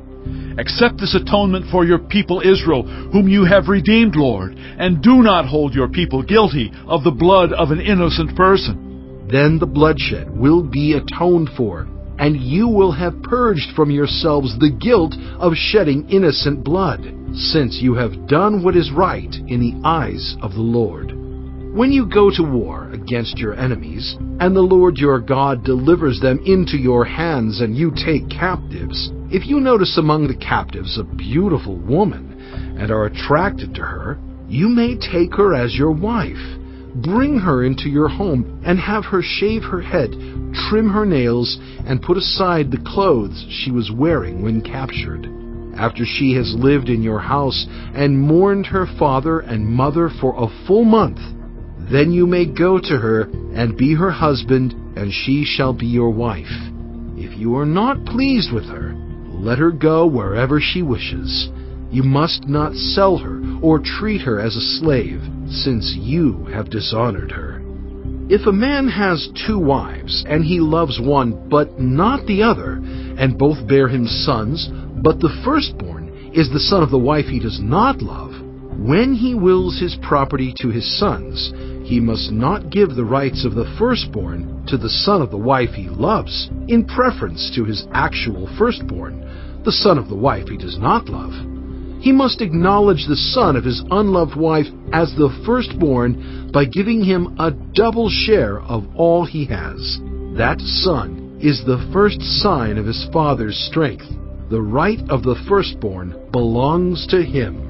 If someone has a stubborn and rebellious son who does not obey his father and mother, and will not listen to them when they discipline him, his father and mother shall take hold of him and bring him to the elders at the gate of his town. They shall say to the elders, This son of ours is stubborn and rebellious. He will not obey us. He is a glutton and a drunkard. Then all the men of his town are to stone him to death. You must purge the evil from among you. All Israel will hear of it and be afraid. If someone guilty of a capital offense is put to death and their body is exposed on a pole, you must not leave the body hanging on the pole overnight. Be sure to bury it that same day, because anyone who is hung on a pole is under God's curse. You must not desecrate the land the Lord your God is giving you as an inheritance. Chapter 22. If you see your fellow Israelites' ox or sheep straying, do not ignore it, but be sure to take it back to its owner. If they do not live near you, or if you do not know who owns it, take it home with you and keep it until they come looking for it. Then give it back. Do the same if you find their donkey or cloak or anything else they have lost. Do not ignore it. If you see your fellow Israelites' donkey or ox fallen on the road, do not ignore it. Help the owner get it to its feet. A woman must not wear men's clothing, nor a man wear women's clothing, for the Lord your God detests anyone who does this. If you come across a bird's nest beside the road, either in a tree or on the ground, and the mother is sitting on the young or on the eggs, do not take the mother with the young. You may take the young, but be sure to let the mother go, so that it may go well with you, and you may have a long life. When you build a new house, make a parapet around your roof, so that you may not bring the guilt of bloodshed on your house if someone falls from the roof. Do not plant two kinds of seed in your vineyard. If you do, not only the crops you plant, but also the fruit of the vineyard will be defiled. Do not plow with an ox and a donkey yoked together. Do not wear clothes of wool and linen woven together. Make tassels on the four corners of the cloak you wear. If a man takes a wife, and after sleeping with her, dislikes her, and slanders her, and gives her a bad name, saying, I married this woman, but when I approached her, I did not find proof of her virginity. Then the young woman's father and mother shall bring to the town elders at the gate proof that she was a virgin. Her father will say to the elders, I gave my daughter in marriage to this man, but he dislikes her. Now he has slandered her and said, I did not find your daughter to be a virgin, but here is the proof of my daughter's virginity. Then her parents shall display the cloth before the elders of the town, and the elders shall take the man and punish him. They shall fine him 100 shekels of silver, and give them to the young woman's father, because this man has given an Israelite virgin a bad name. She shall continue to be his wife. He must not divorce her as long as he lives. If, however, the charge is true, and no proof of the young woman's virginity can be found, she shall be brought to the door of her father's house, and there the men of her town shall stone her to death. She has done an outrageous thing in Israel by being promiscuous while still in her father's house. You must purge the evil from among you. If a man is found sleeping with another man's wife, both the man who slept with her and the woman must die. You must purge the evil from Israel. If a man happens to meet in a town a virgin pledged to be married, and he sleeps with her, you shall take both of them to the gate of that town and stone them to death. The young woman, because she was in a town and did not scream for help, and the man, because he violated another man's wife. You must purge the evil from among you. But if out in the country a man happens to meet a young woman pledged to be married and rapes her, only the man who has done this shall die. Do nothing to the woman. She has committed no sin deserving death. This case is like that of someone who attacks and murders a neighbor. For the man found the young woman out in the country, and though the betrothed woman screamed, there was no one to rescue her. If a man happens to meet a virgin who is not pledged to be married and rapes her, and they are discovered, he shall pay her father 50 shekels of silver. He must marry the young woman, for he has violated her. He can never divorce her as long as he lives. A man is not to marry his father's wife. He must not dishonor his father's bed. Chapter 23. No one who has been emasculated by crushing or cutting may enter the assembly of the Lord. No one born of a forbidden marriage, nor any of their descendants may enter the assembly of the Lord, not even in the 10th generation. No Ammonite or Moabite or any of their descendants may enter the assembly of the Lord, not even in the 10th generation, for they did not come to meet you with bread and water on your way when you came out of Egypt. And they hired Balaam, son of Beor from Pethor, in Aram Naharaim, to pronounce a curse on you. However, the Lord your God would not listen to Balaam, but turned the curse into a blessing for you, because the Lord your God loves you. Do not seek a treaty of friendship with them as long as you live. Do not despise an Edomite, for the Edomites are related to you. Do not despise an Egyptian, because you resided as foreigners in their country. The 3rd generation of children born to them may enter the assembly of the Lord. When you are encamped against your enemies, keep away from everything impure. If one of your men is unclean because of a nocturnal emission, He is to go outside the camp and stay there.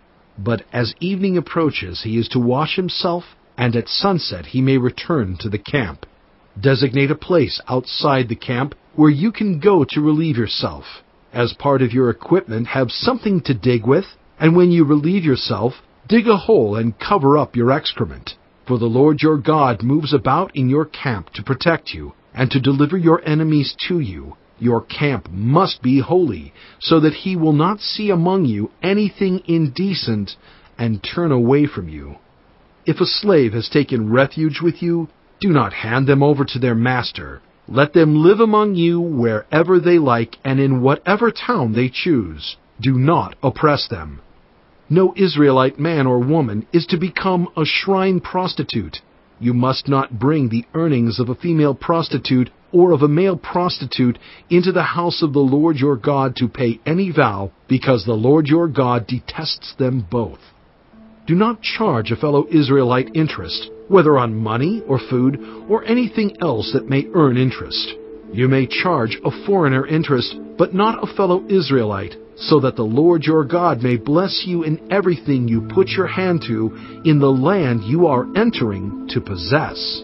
If you make a vow to the Lord your God, do not be slow to pay it, for the Lord your God will certainly demand it of you, and you will be guilty of sin. But if you refrain from making a vow, you will not be guilty.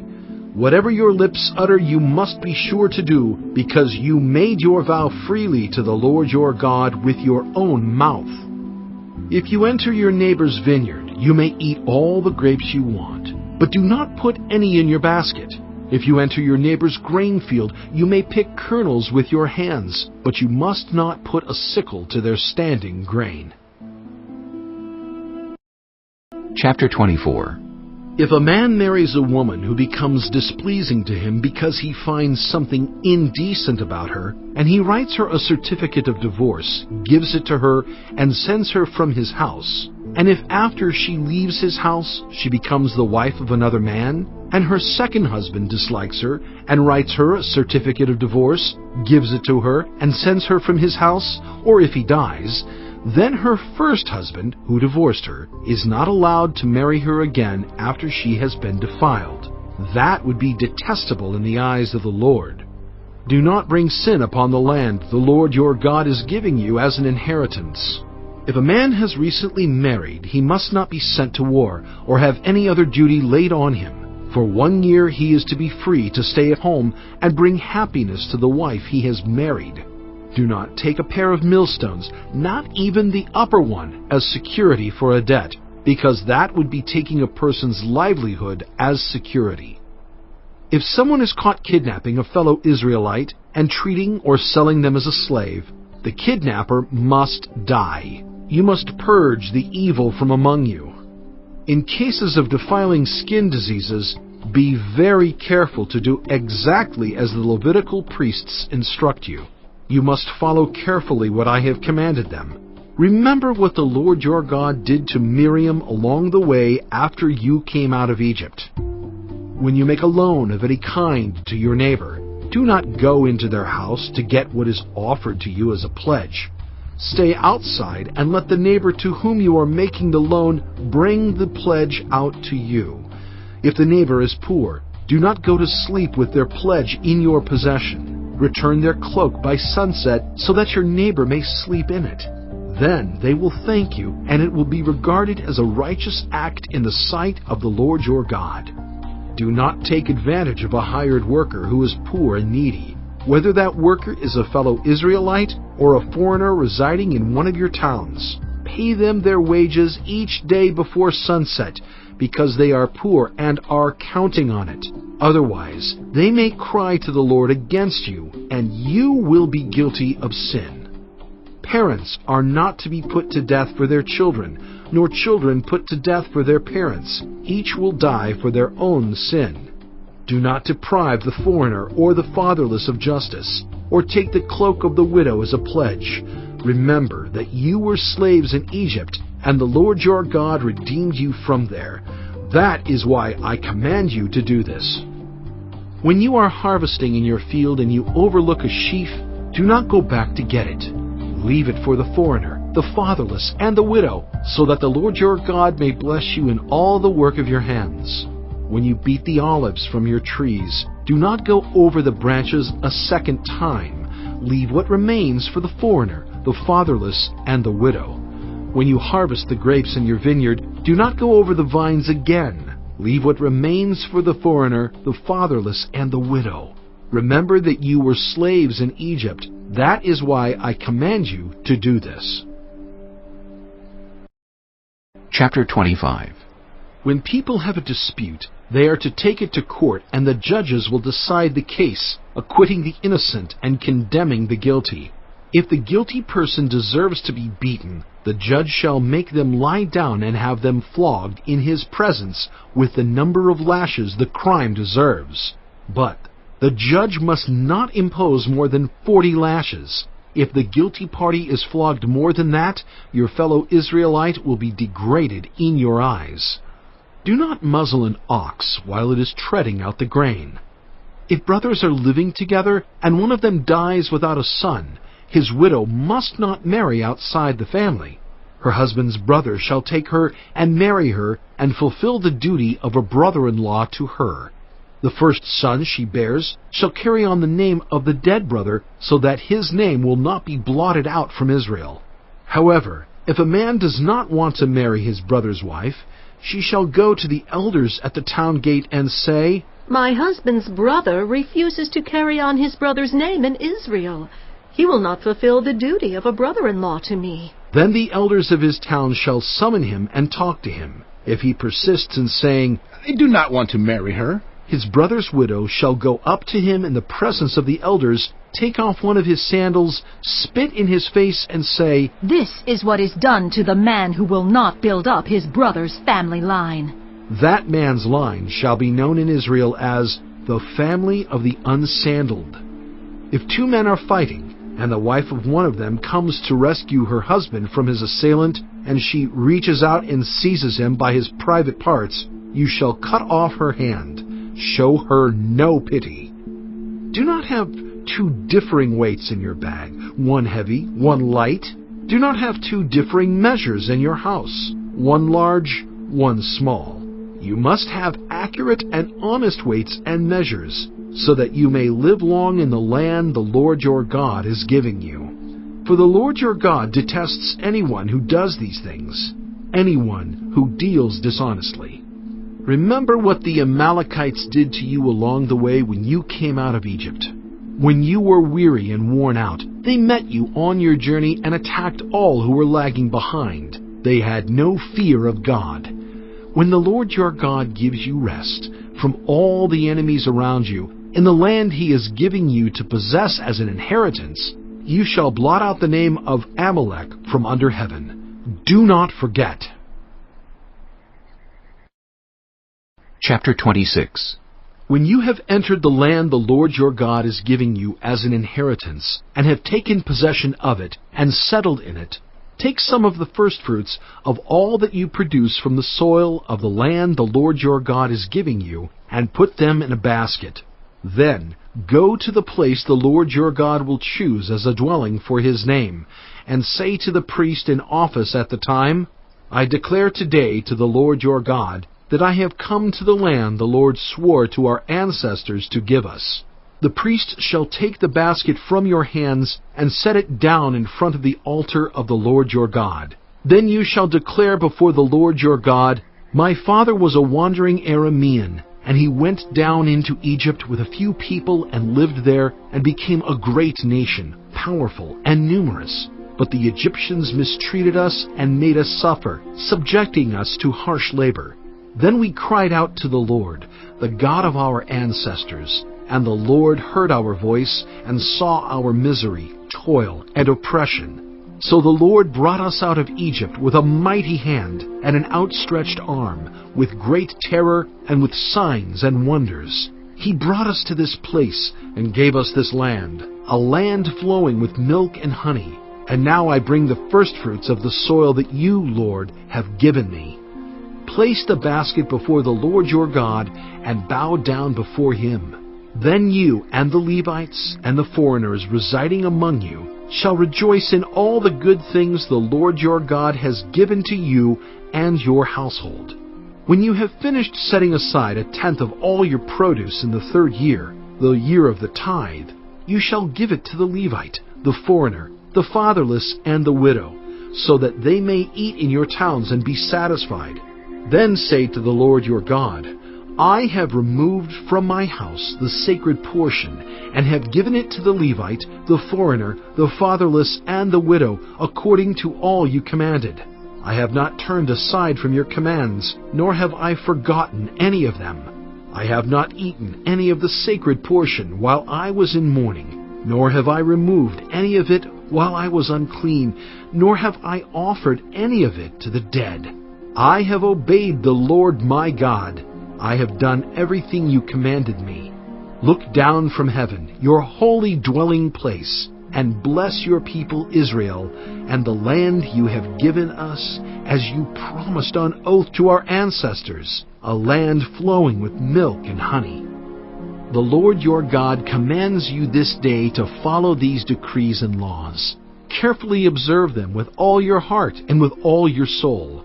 You have declared this day that the Lord is your God, and that you will walk in obedience to Him, that you will keep His decrees, commands, and laws, that you will listen to Him.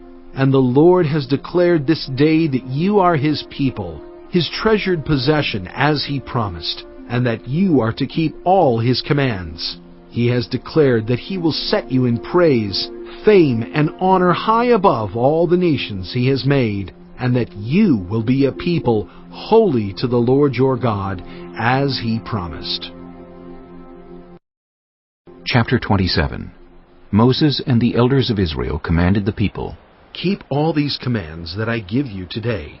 When you have crossed the Jordan into the land the Lord your God is giving you, set up some large stones and coat them with plaster. Write on them all the words of this law when you have crossed over to enter the land the Lord your God is giving you, a land flowing with milk and honey, just as the Lord, the God of your ancestors, promised you. And when you have crossed the Jordan, set up these stones on Mount Ebal, as I command you today, and coat them with plaster. Build there an altar to the Lord your God, an altar of stones. Do not use any iron tool on them.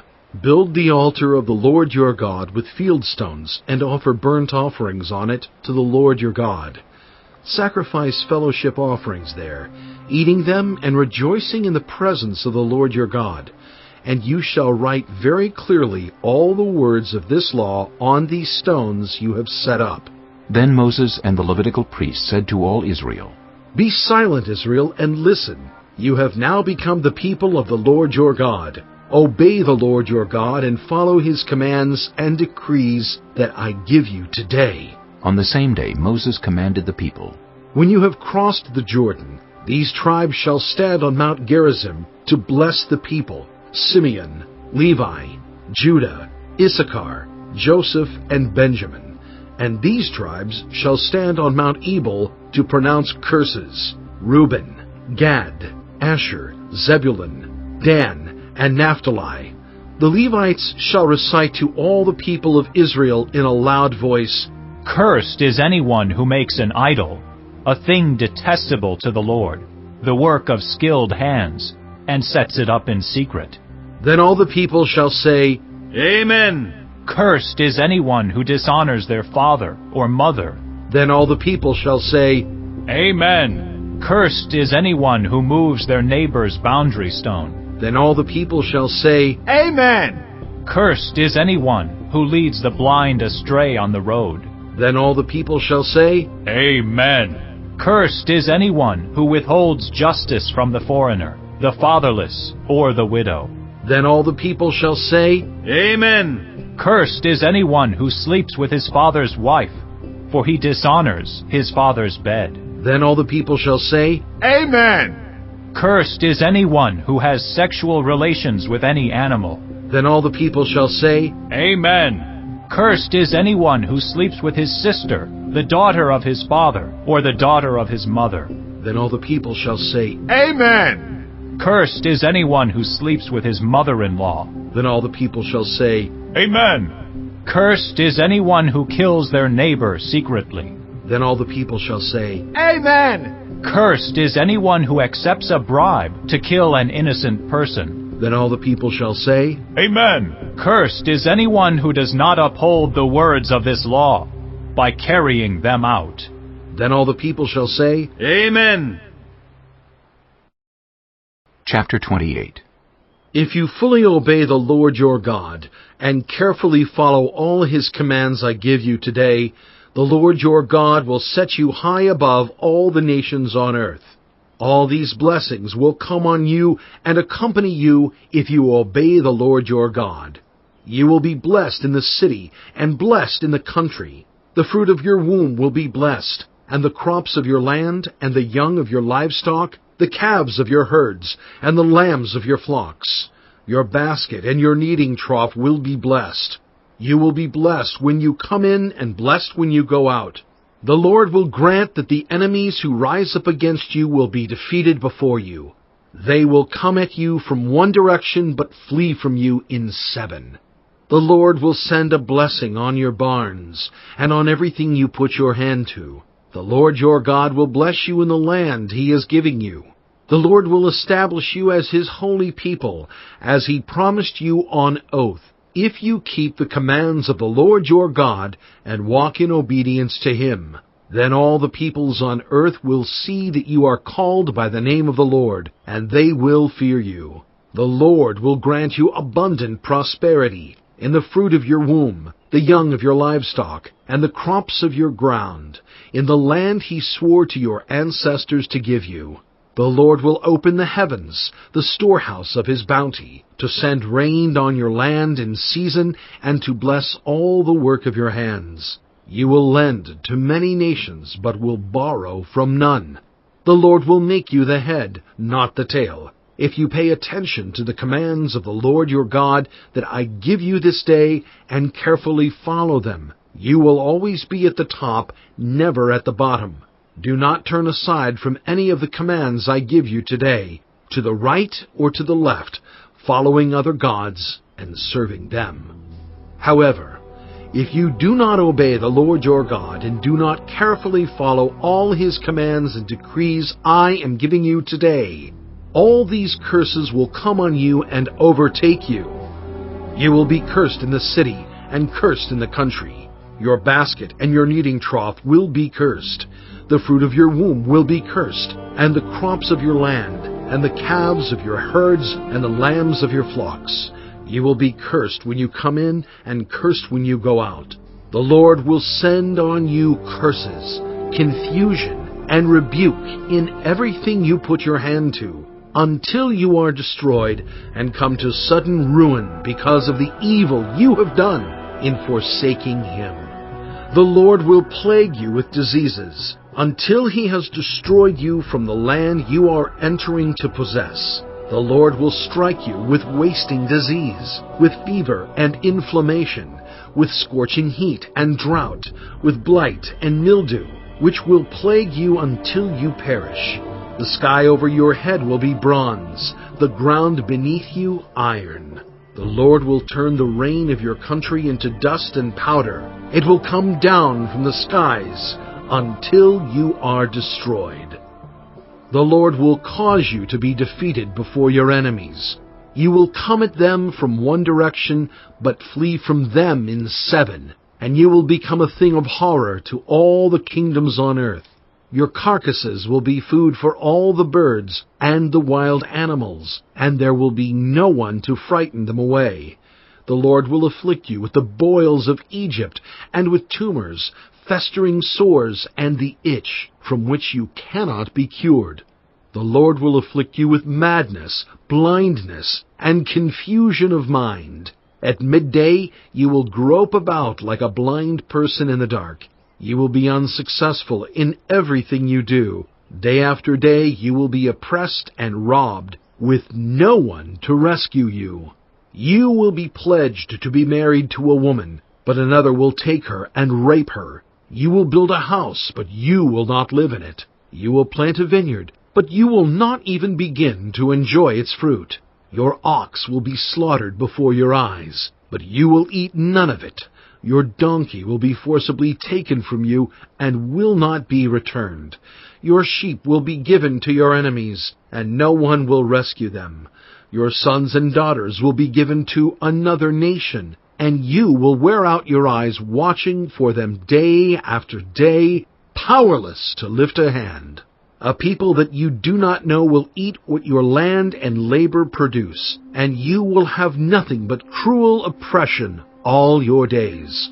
The sights you see will drive you mad. The Lord will afflict your knees and legs with painful boils that cannot be cured, spreading from the soles of your feet to the top of your head. The Lord will drive you and the king you set over you to a nation unknown to you or your ancestors. There you will worship other gods, gods of wood and stone. You will become a thing of horror, a byword and an object of ridicule among all the peoples where the Lord will drive you. You will sow much seed in the field, but you will harvest little, because locusts will devour it. You will plant vineyards and cultivate them, but you will not drink the wine or gather the grapes, because worms will eat them. You will have olive trees throughout your country, but you will not use the oil, because the olives will drop off. You will have sons and daughters, but you will not keep them, because they will go into captivity. Swarms of locusts will take over all your trees and the crops of your land. The foreigners who reside among you will rise above you higher and higher, but you will sink lower and lower. They will lend to you, but you will not lend to them. They will be the head, but you will be the tail. All these curses will come on you. They will pursue you and overtake you until you are destroyed, because you did not obey the Lord your God and observe the commands and decrees he gave you. They will be a sign and a wonder to you and your descendants forever, because you did not serve the Lord your God joyfully and gladly in the time of prosperity. Therefore, in hunger and thirst, in nakedness and dire poverty, you will serve the enemies the Lord sends against you. He will put an iron yoke on your neck until he has destroyed you. The Lord will bring a nation against you from far away, from the ends of the earth, like an eagle swooping down, a nation whose language you will not understand, a fierce-looking nation without respect for the old or pity for the young. They will devour the young of your livestock and the crops of your land until you are destroyed. They will leave you no grain, new wine, or olive oil, nor any calves of your herds, or lambs of your flocks, until you are ruined. They will lay siege to all the cities throughout your land, until the high fortified walls in which you trust fall down. They will besiege all the cities throughout the land the Lord your God is giving you. Because of the suffering that your enemy will inflict on you during the siege, you will eat the fruit of the womb, the flesh of the sons and daughters the Lord your God has given you. Even the most gentle and sensitive man among you will have no compassion on his own brother or the wife he loves or his surviving children, and he will not give to one of them any of the flesh of his children that he is eating. It will be all he has left because of the suffering your enemy will inflict on you during the siege of all your cities. The most gentle and sensitive woman among you, so sensitive and gentle that she would not venture to touch the ground with the sole of her foot, will begrudge the husband she loves and her own son or daughter the afterbirth from her womb, and the children she bears. For in her dire need she intends to eat them secretly, because of the suffering your enemy will inflict on you during the siege of your cities.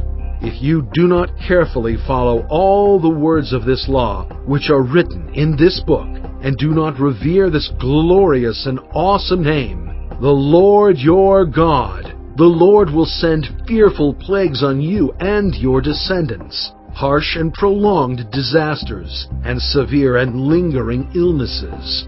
He will bring on you all the diseases of Egypt that you dreaded, and they will cling to you. The Lord will also bring on you every kind of sickness and disaster not recorded in this book of the law until you are destroyed. You who were as numerous as the stars in the sky will be left but few in number, because you did not obey the Lord your God. Just as it pleased the Lord to make you prosper and increase in number, so it will please Him to ruin and destroy you. You will be uprooted from the land you are entering to possess. Then the Lord will scatter you among all nations, from one end of the earth to the other. There you will worship other gods, gods of wood and stone, which neither you nor your ancestors have known. Among those nations you will find no repose, no resting place for the sole of your foot. There the Lord will give you an anxious mind, eyes weary with longing, and a despairing heart. You will live in constant suspense, filled with dread both night and day, never sure of your life. In the morning you will say, "If only it were evening." And in the evening, "If only it were morning." Because of the terror that will fill your hearts and the sights that your eyes will see. The Lord will send you back in ships to Egypt, on a journey I said you should never make again. There you will offer yourselves for sale to your enemies as male and female slaves, but no one will buy you. Chapter 29. These are the terms of the covenant the Lord commanded Moses to make with the Israelites in Moab, in addition to the covenant he had made with them at Horeb. Moses summoned all the Israelites and said to them, Your eyes have seen all that the Lord did in Egypt to Pharaoh, to all his officials, and to all his land. With your own eyes you saw those great trials, those signs and great wonders. But to this day the Lord has not given you a mind that understands, or eyes that see, or ears that hear. Yet the Lord says, During the 40 years that I led you through the wilderness, your clothes did not wear out, nor did the sandals on your feet. You ate no bread and drank no wine or other fermented drink. I did this so that you might know that I am the Lord your God. When you reached this place, Sihon king of Heshbon and Og king of Bashan came out to fight against us, but we defeated them. We took their land and gave it as an inheritance to the Reubenites, the Gadites, and the half-tribe of Manasseh. Carefully follow the terms of this covenant, so that you may prosper in everything you do. All of you are standing today in the presence of the Lord your God, your leaders and chief men, your elders and officials, and all the other men of Israel, together with your children and your wives, and the foreigners living in your camps, who chop your wood and carry your water. You are standing here in order to enter into a covenant with the Lord your God, a covenant the Lord is making with you this day and sealing with an oath, to confirm you this day as His people, that He may be your God, as He promised you, and as He swore to your fathers, Abraham, Isaac, and Jacob. I am making this covenant with its oath, not only with you, who are standing here with us today in the presence of the Lord our God, but also with those who are not here today. You yourselves know how we lived in Egypt, and how we passed through the countries on the way here. You saw among them their detestable images, and idols of wood and stone, of silver and gold. Make sure there is no man or woman, clan or tribe among you today whose heart turns away from the Lord our God to go and worship the gods of those nations. Make sure there is no root among you that produces such bitter poison. When such a person hears the words of this oath, and they invoke a blessing on themselves, thinking, I will be safe, even though I persist in going my own way, they will bring disaster on the watered land as well as the dry. The Lord will never be willing to forgive them. His wrath and zeal will burn against them. All the curses written in this book will fall on them, and the Lord will blot out their names from under heaven. the Lord will single them out from all the tribes of Israel for disaster, according to all the curses of the covenant written in this book of the law. Your children, who follow you in later generations, and foreigners who come from distant lands, will see the calamities that have fallen on the land and the diseases with which the Lord has afflicted it. The whole land will be a burning waste of salt and sulfur, nothing planted, nothing sprouting, no vegetation growing on it. It will be like the destruction of Sodom and Gomorrah, Admah and Zeboim, which the Lord overthrew in fierce anger. All the nations will ask, Why has the Lord done this to this land? Why this fierce burning anger? And the answer will be, It is because this people abandoned the covenant of the Lord, the God of their ancestors, the covenant He made with them when He brought them out of Egypt. They went off and worshipped other gods and bowed down to them, gods they did not know, gods He had not given them. Therefore the Lord's anger burned against this land, so that He brought on it all the curses written in this book. In furious anger and in great wrath the Lord uprooted them from their land and thrust them into another land, as it is now. The secret things belong to the Lord our God, but the things revealed belong to us and to our children forever, that we may follow all the words of this law. Chapter 30. When all these blessings and curses I have set before you come on you, and you take them to heart wherever the Lord your God disperses you among the nations, and when you and your children return to the Lord your God and obey Him with all your heart and with all your soul according to everything I command you today, then the Lord your God will restore your fortunes and have compassion on you, and gather you again from all the nations where He scattered you, even if you have been banished to the most distant land under the heavens. From there, the Lord your God will gather you and bring you back.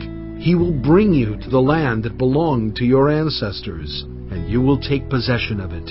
He will make you more prosperous and numerous than your ancestors. The Lord your God will circumcise your hearts and the hearts of your descendants, so that you may love Him with all your heart and with all your soul and live. The Lord your God will put all these curses on your enemies who hate and persecute you. You will again obey the Lord and follow all His commands I am giving you today. Then the Lord your God will make you most prosperous in all the work of your hands and in the fruit of your womb, the young of your livestock and the crops of your land. The Lord will again delight in you and make you prosperous, just as He delighted in your ancestors, if you obey the Lord your God and keep His commands and decrees that are written in this book of the law, and turn to the Lord your God with all your heart and with all your soul. Now, what I am commanding you today is not too difficult for you or beyond your reach. It is not up in heaven, so that you have to ask, Who will ascend into heaven to get it, and proclaim it to us so we may obey it? Nor is it beyond the sea, so that you have to ask, Who will cross the sea to get it, and proclaim it to us so we may obey it? No, the word is very near you. It is in your mouth and in your heart, so you may obey it. See, I set before you today life and prosperity, death and destruction. For I command you today to love the Lord your God, to walk in obedience to Him, and to keep His commands, decrees, and laws. Then you will live and increase, and the Lord your God will bless you in the land you are entering to possess. But if your heart turns away and you are not obedient, and if you are drawn away to bow down to other gods and worship them, I declare to you this day that you will certainly be destroyed. You will not live long in the land you are crossing the Jordan to enter and possess. This day I call the heavens and the earth as witnesses against you that I have set before you life and death, blessings and curses. Now choose life, so that you and your children may live, and that you may love the Lord your God. Listen to his voice, and hold fast to him.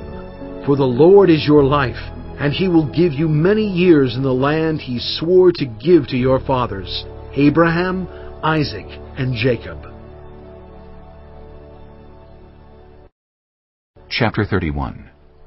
Then Moses went out and spoke these words to all Israel. I am now 120 years old, and I am no longer able to lead you. The Lord has said to me, You shall not cross the Jordan. The Lord your God himself will cross over ahead of you. He will destroy these nations before you, and you will take possession of their land. Joshua also will cross over ahead of you, as the Lord said. And the Lord will do to them what he did to Sihon and Og, the kings of the Amorites, whom he destroyed along with their land. The Lord will deliver them to you, and you must do to them all that I have commanded you. Be strong and courageous. Do not be afraid or terrified because of them, for the Lord your God goes with you. He will never leave you nor forsake you. Then Moses summoned Joshua and said to him in the presence of all Israel, Be strong and courageous, for you must go with this people into the land that the Lord swore to their ancestors to give them, and you must divide it among them as their inheritance.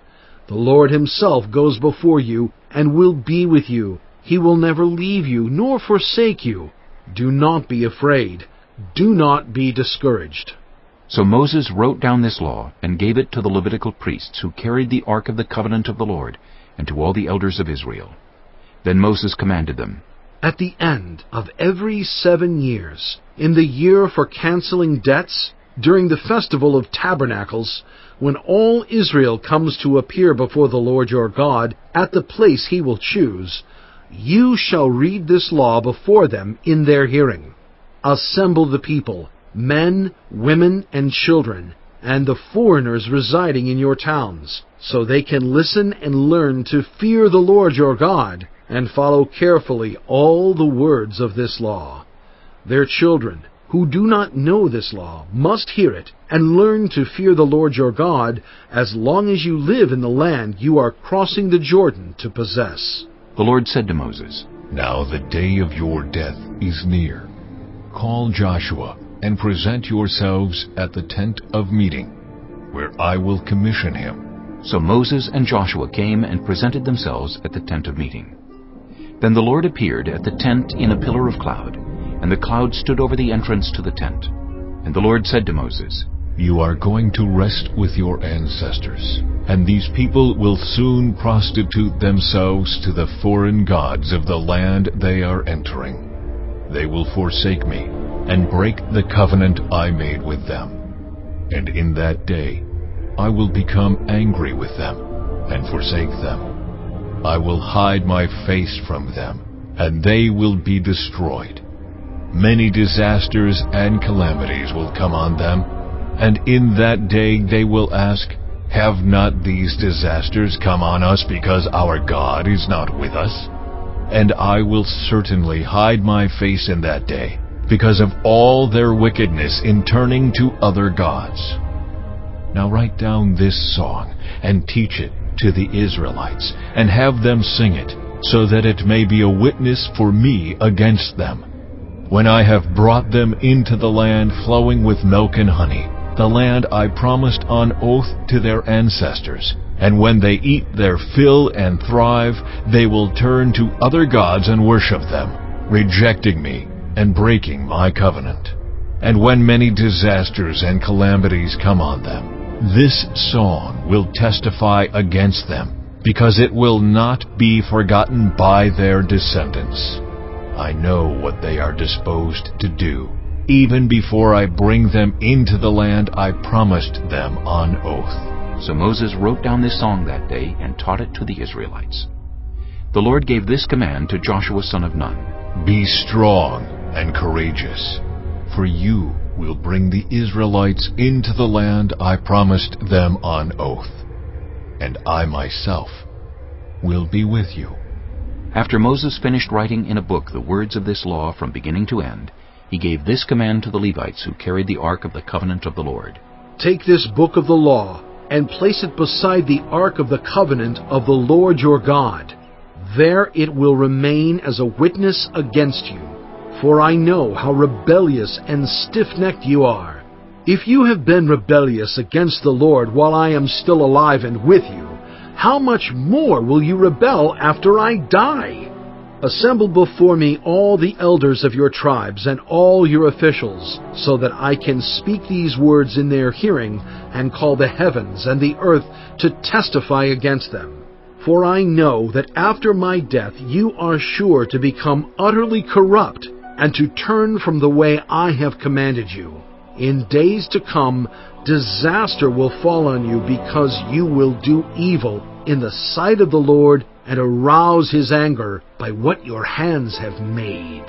And Moses recited the words of this song from beginning to end in the hearing of the whole assembly of Israel. Chapter 32. Listen, you heavens, and I will speak. Hear, you earth, the words of my mouth. Let my teaching fall like rain, and my words descend like dew, like showers on new grass, like abundant rain on tender plants. I will proclaim the name of the Lord. O praise the greatness of our God. He is the rock. His works are perfect, and all his ways are just. A faithful God who does no wrong. Upright and just is he. They are corrupt and not his children. To their shame they are a warped and crooked generation. Is this the way you repay the Lord, you foolish and unwise people? Is he not your Father, your Creator, who made you and formed you? Remember the days of old. Consider the generations long past. Ask your father, and he will tell you, your elders, and they will explain to you. When the Most High gave the nations their inheritance, when he divided all mankind, he set up boundaries for the peoples, according to the number of the sons of Israel. For the Lord's portion is his people, Jacob his allotted inheritance.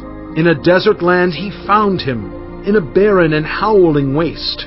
He shielded him and cared for him. He guarded him as the apple of his eye, like an eagle that stirs up its nest and hovers over its young, that spreads its wings to catch them and carries them aloft. The Lord alone led him. No foreign god was with him. He made him ride on the heights of the land, and fed him with the fruit of the fields. He nourished him with honey from the rock, and with oil from the flinty crag, with curds and milk from herd and flock, and with fattened lambs and goats, with choice rams of Bashan and the finest kernels of wheat. You drank the foaming blood of the grape. Jeshurun grew fat and kicked. Filled with food, they became heavy and sleek.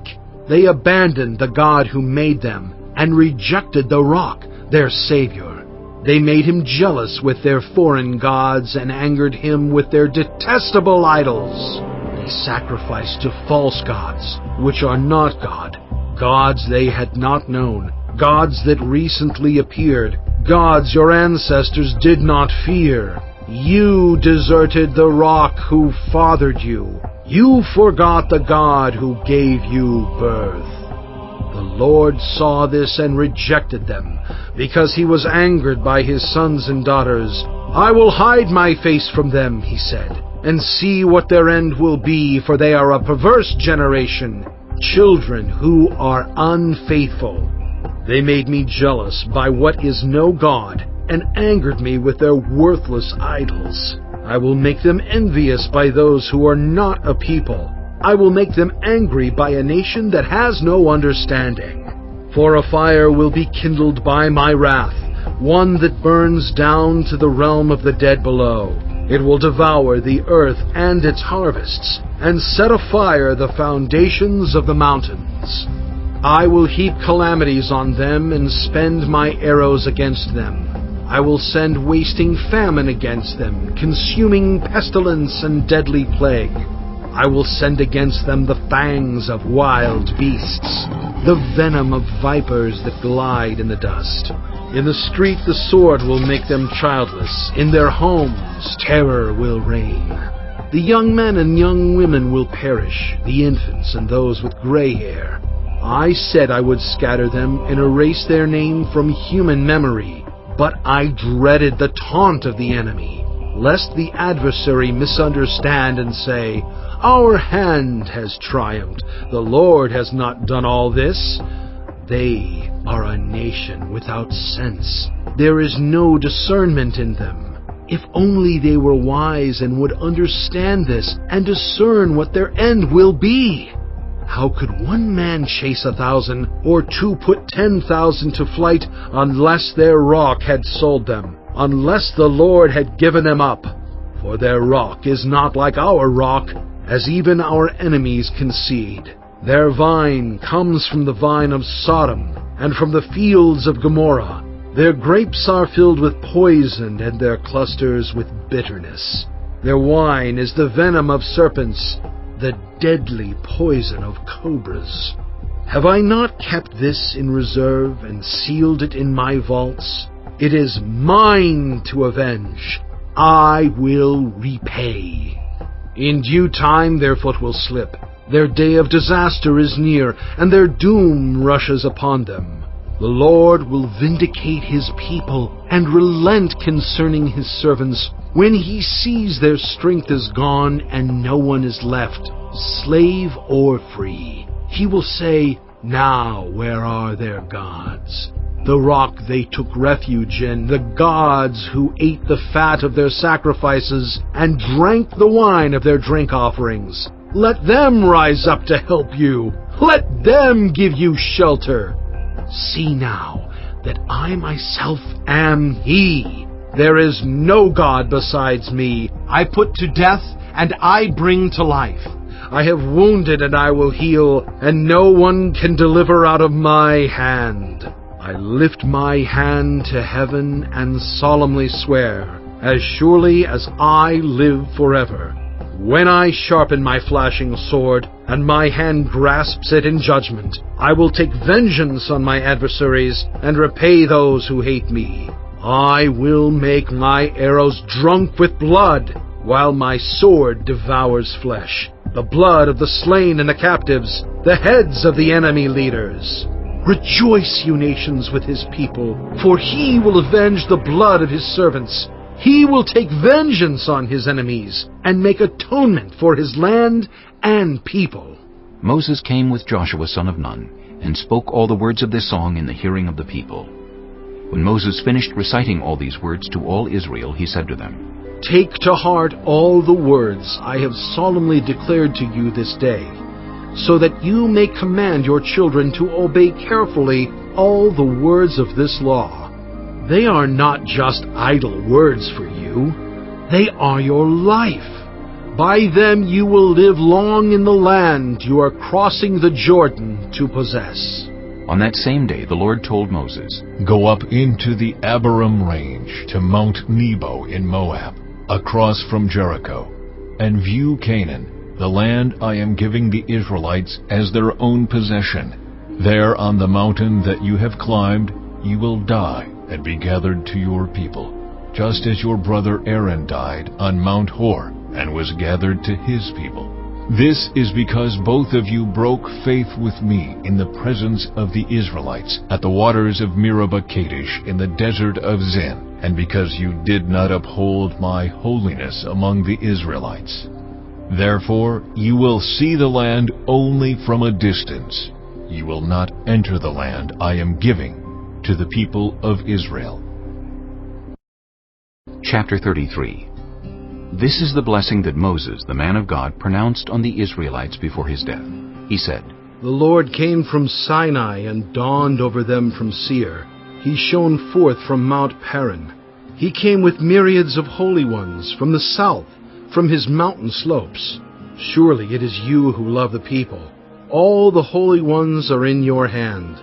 At your feet they all bow down, and from you receive instruction, the law that Moses gave us, the possession of the assembly of Jacob. He was king over Jeshurun when the leaders of the people assembled, along with the tribes of Israel. Let Reuben live and not die, nor his people be few." And this he said about Judah, Hear, Lord, the cry of Judah.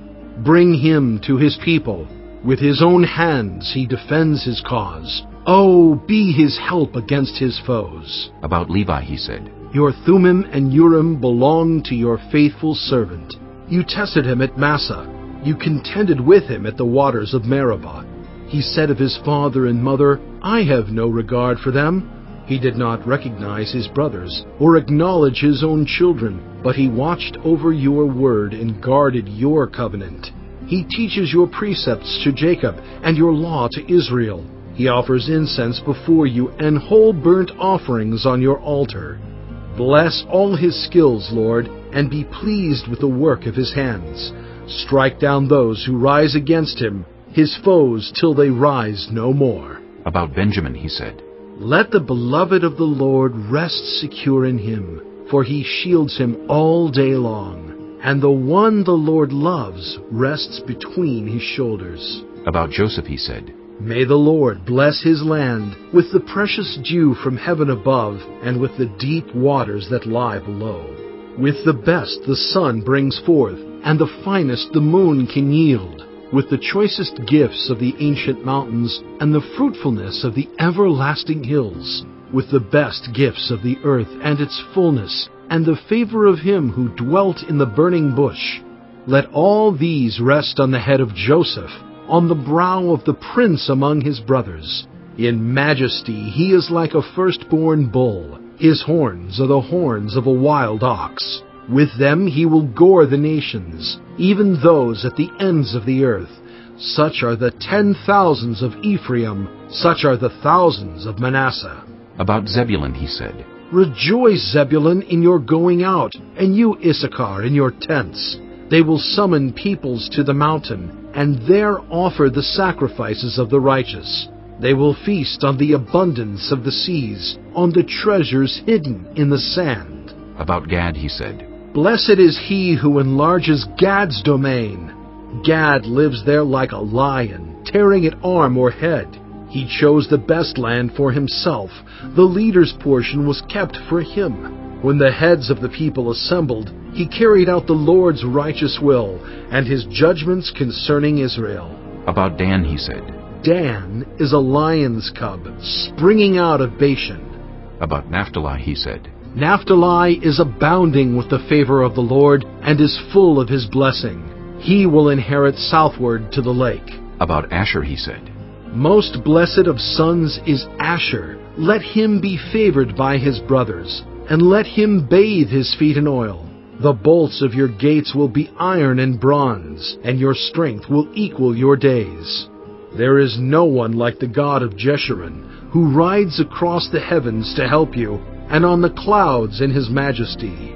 The eternal God is your refuge, and underneath are the everlasting arms. He will drive out your enemies before you, saying, Destroy them. So Israel will live in safety. Jacob will dwell secure in a land of grain and new wine, where the heavens dropped you. Blessed are you, Israel. Who is like you, a people saved by the Lord? He is your shield and helper, and your glorious sword. Your enemies will cower before you, and you will tread on their heights. Chapter 34. Then Moses climbed Mount Nebo from the plains of Moab to the top of Pisgah, across from Jericho. There the Lord showed him the whole land, from Gilead to Dan, all of Naphtali, the territory of Ephraim and Manasseh, all the land of Judah as far as the Mediterranean Sea, the Negev, and the whole region from the valley of Jericho, the city of palms, as far as Zoar. Then the Lord said to him, This is the land I promised on oath to Abraham, Isaac, and Jacob, when I said, I will give it to your descendants. I have let you see it with your eyes, but you will not cross over into it. And Moses the servant of the Lord died there in Moab, as the Lord had said. He buried him in Moab, in the valley opposite Beth Peor. But to this day no one knows where his grave is. Moses was 120 years old when he died, yet his eyes were not weak, nor his strength gone. The Israelites grieved for Moses in the plains of Moab 30 days, until the time of weeping and mourning was over. Now Joshua son of Nun was filled with the spirit of wisdom, because Moses had laid his hands on him. So the Israelites listened to him and did what the Lord had commanded Moses.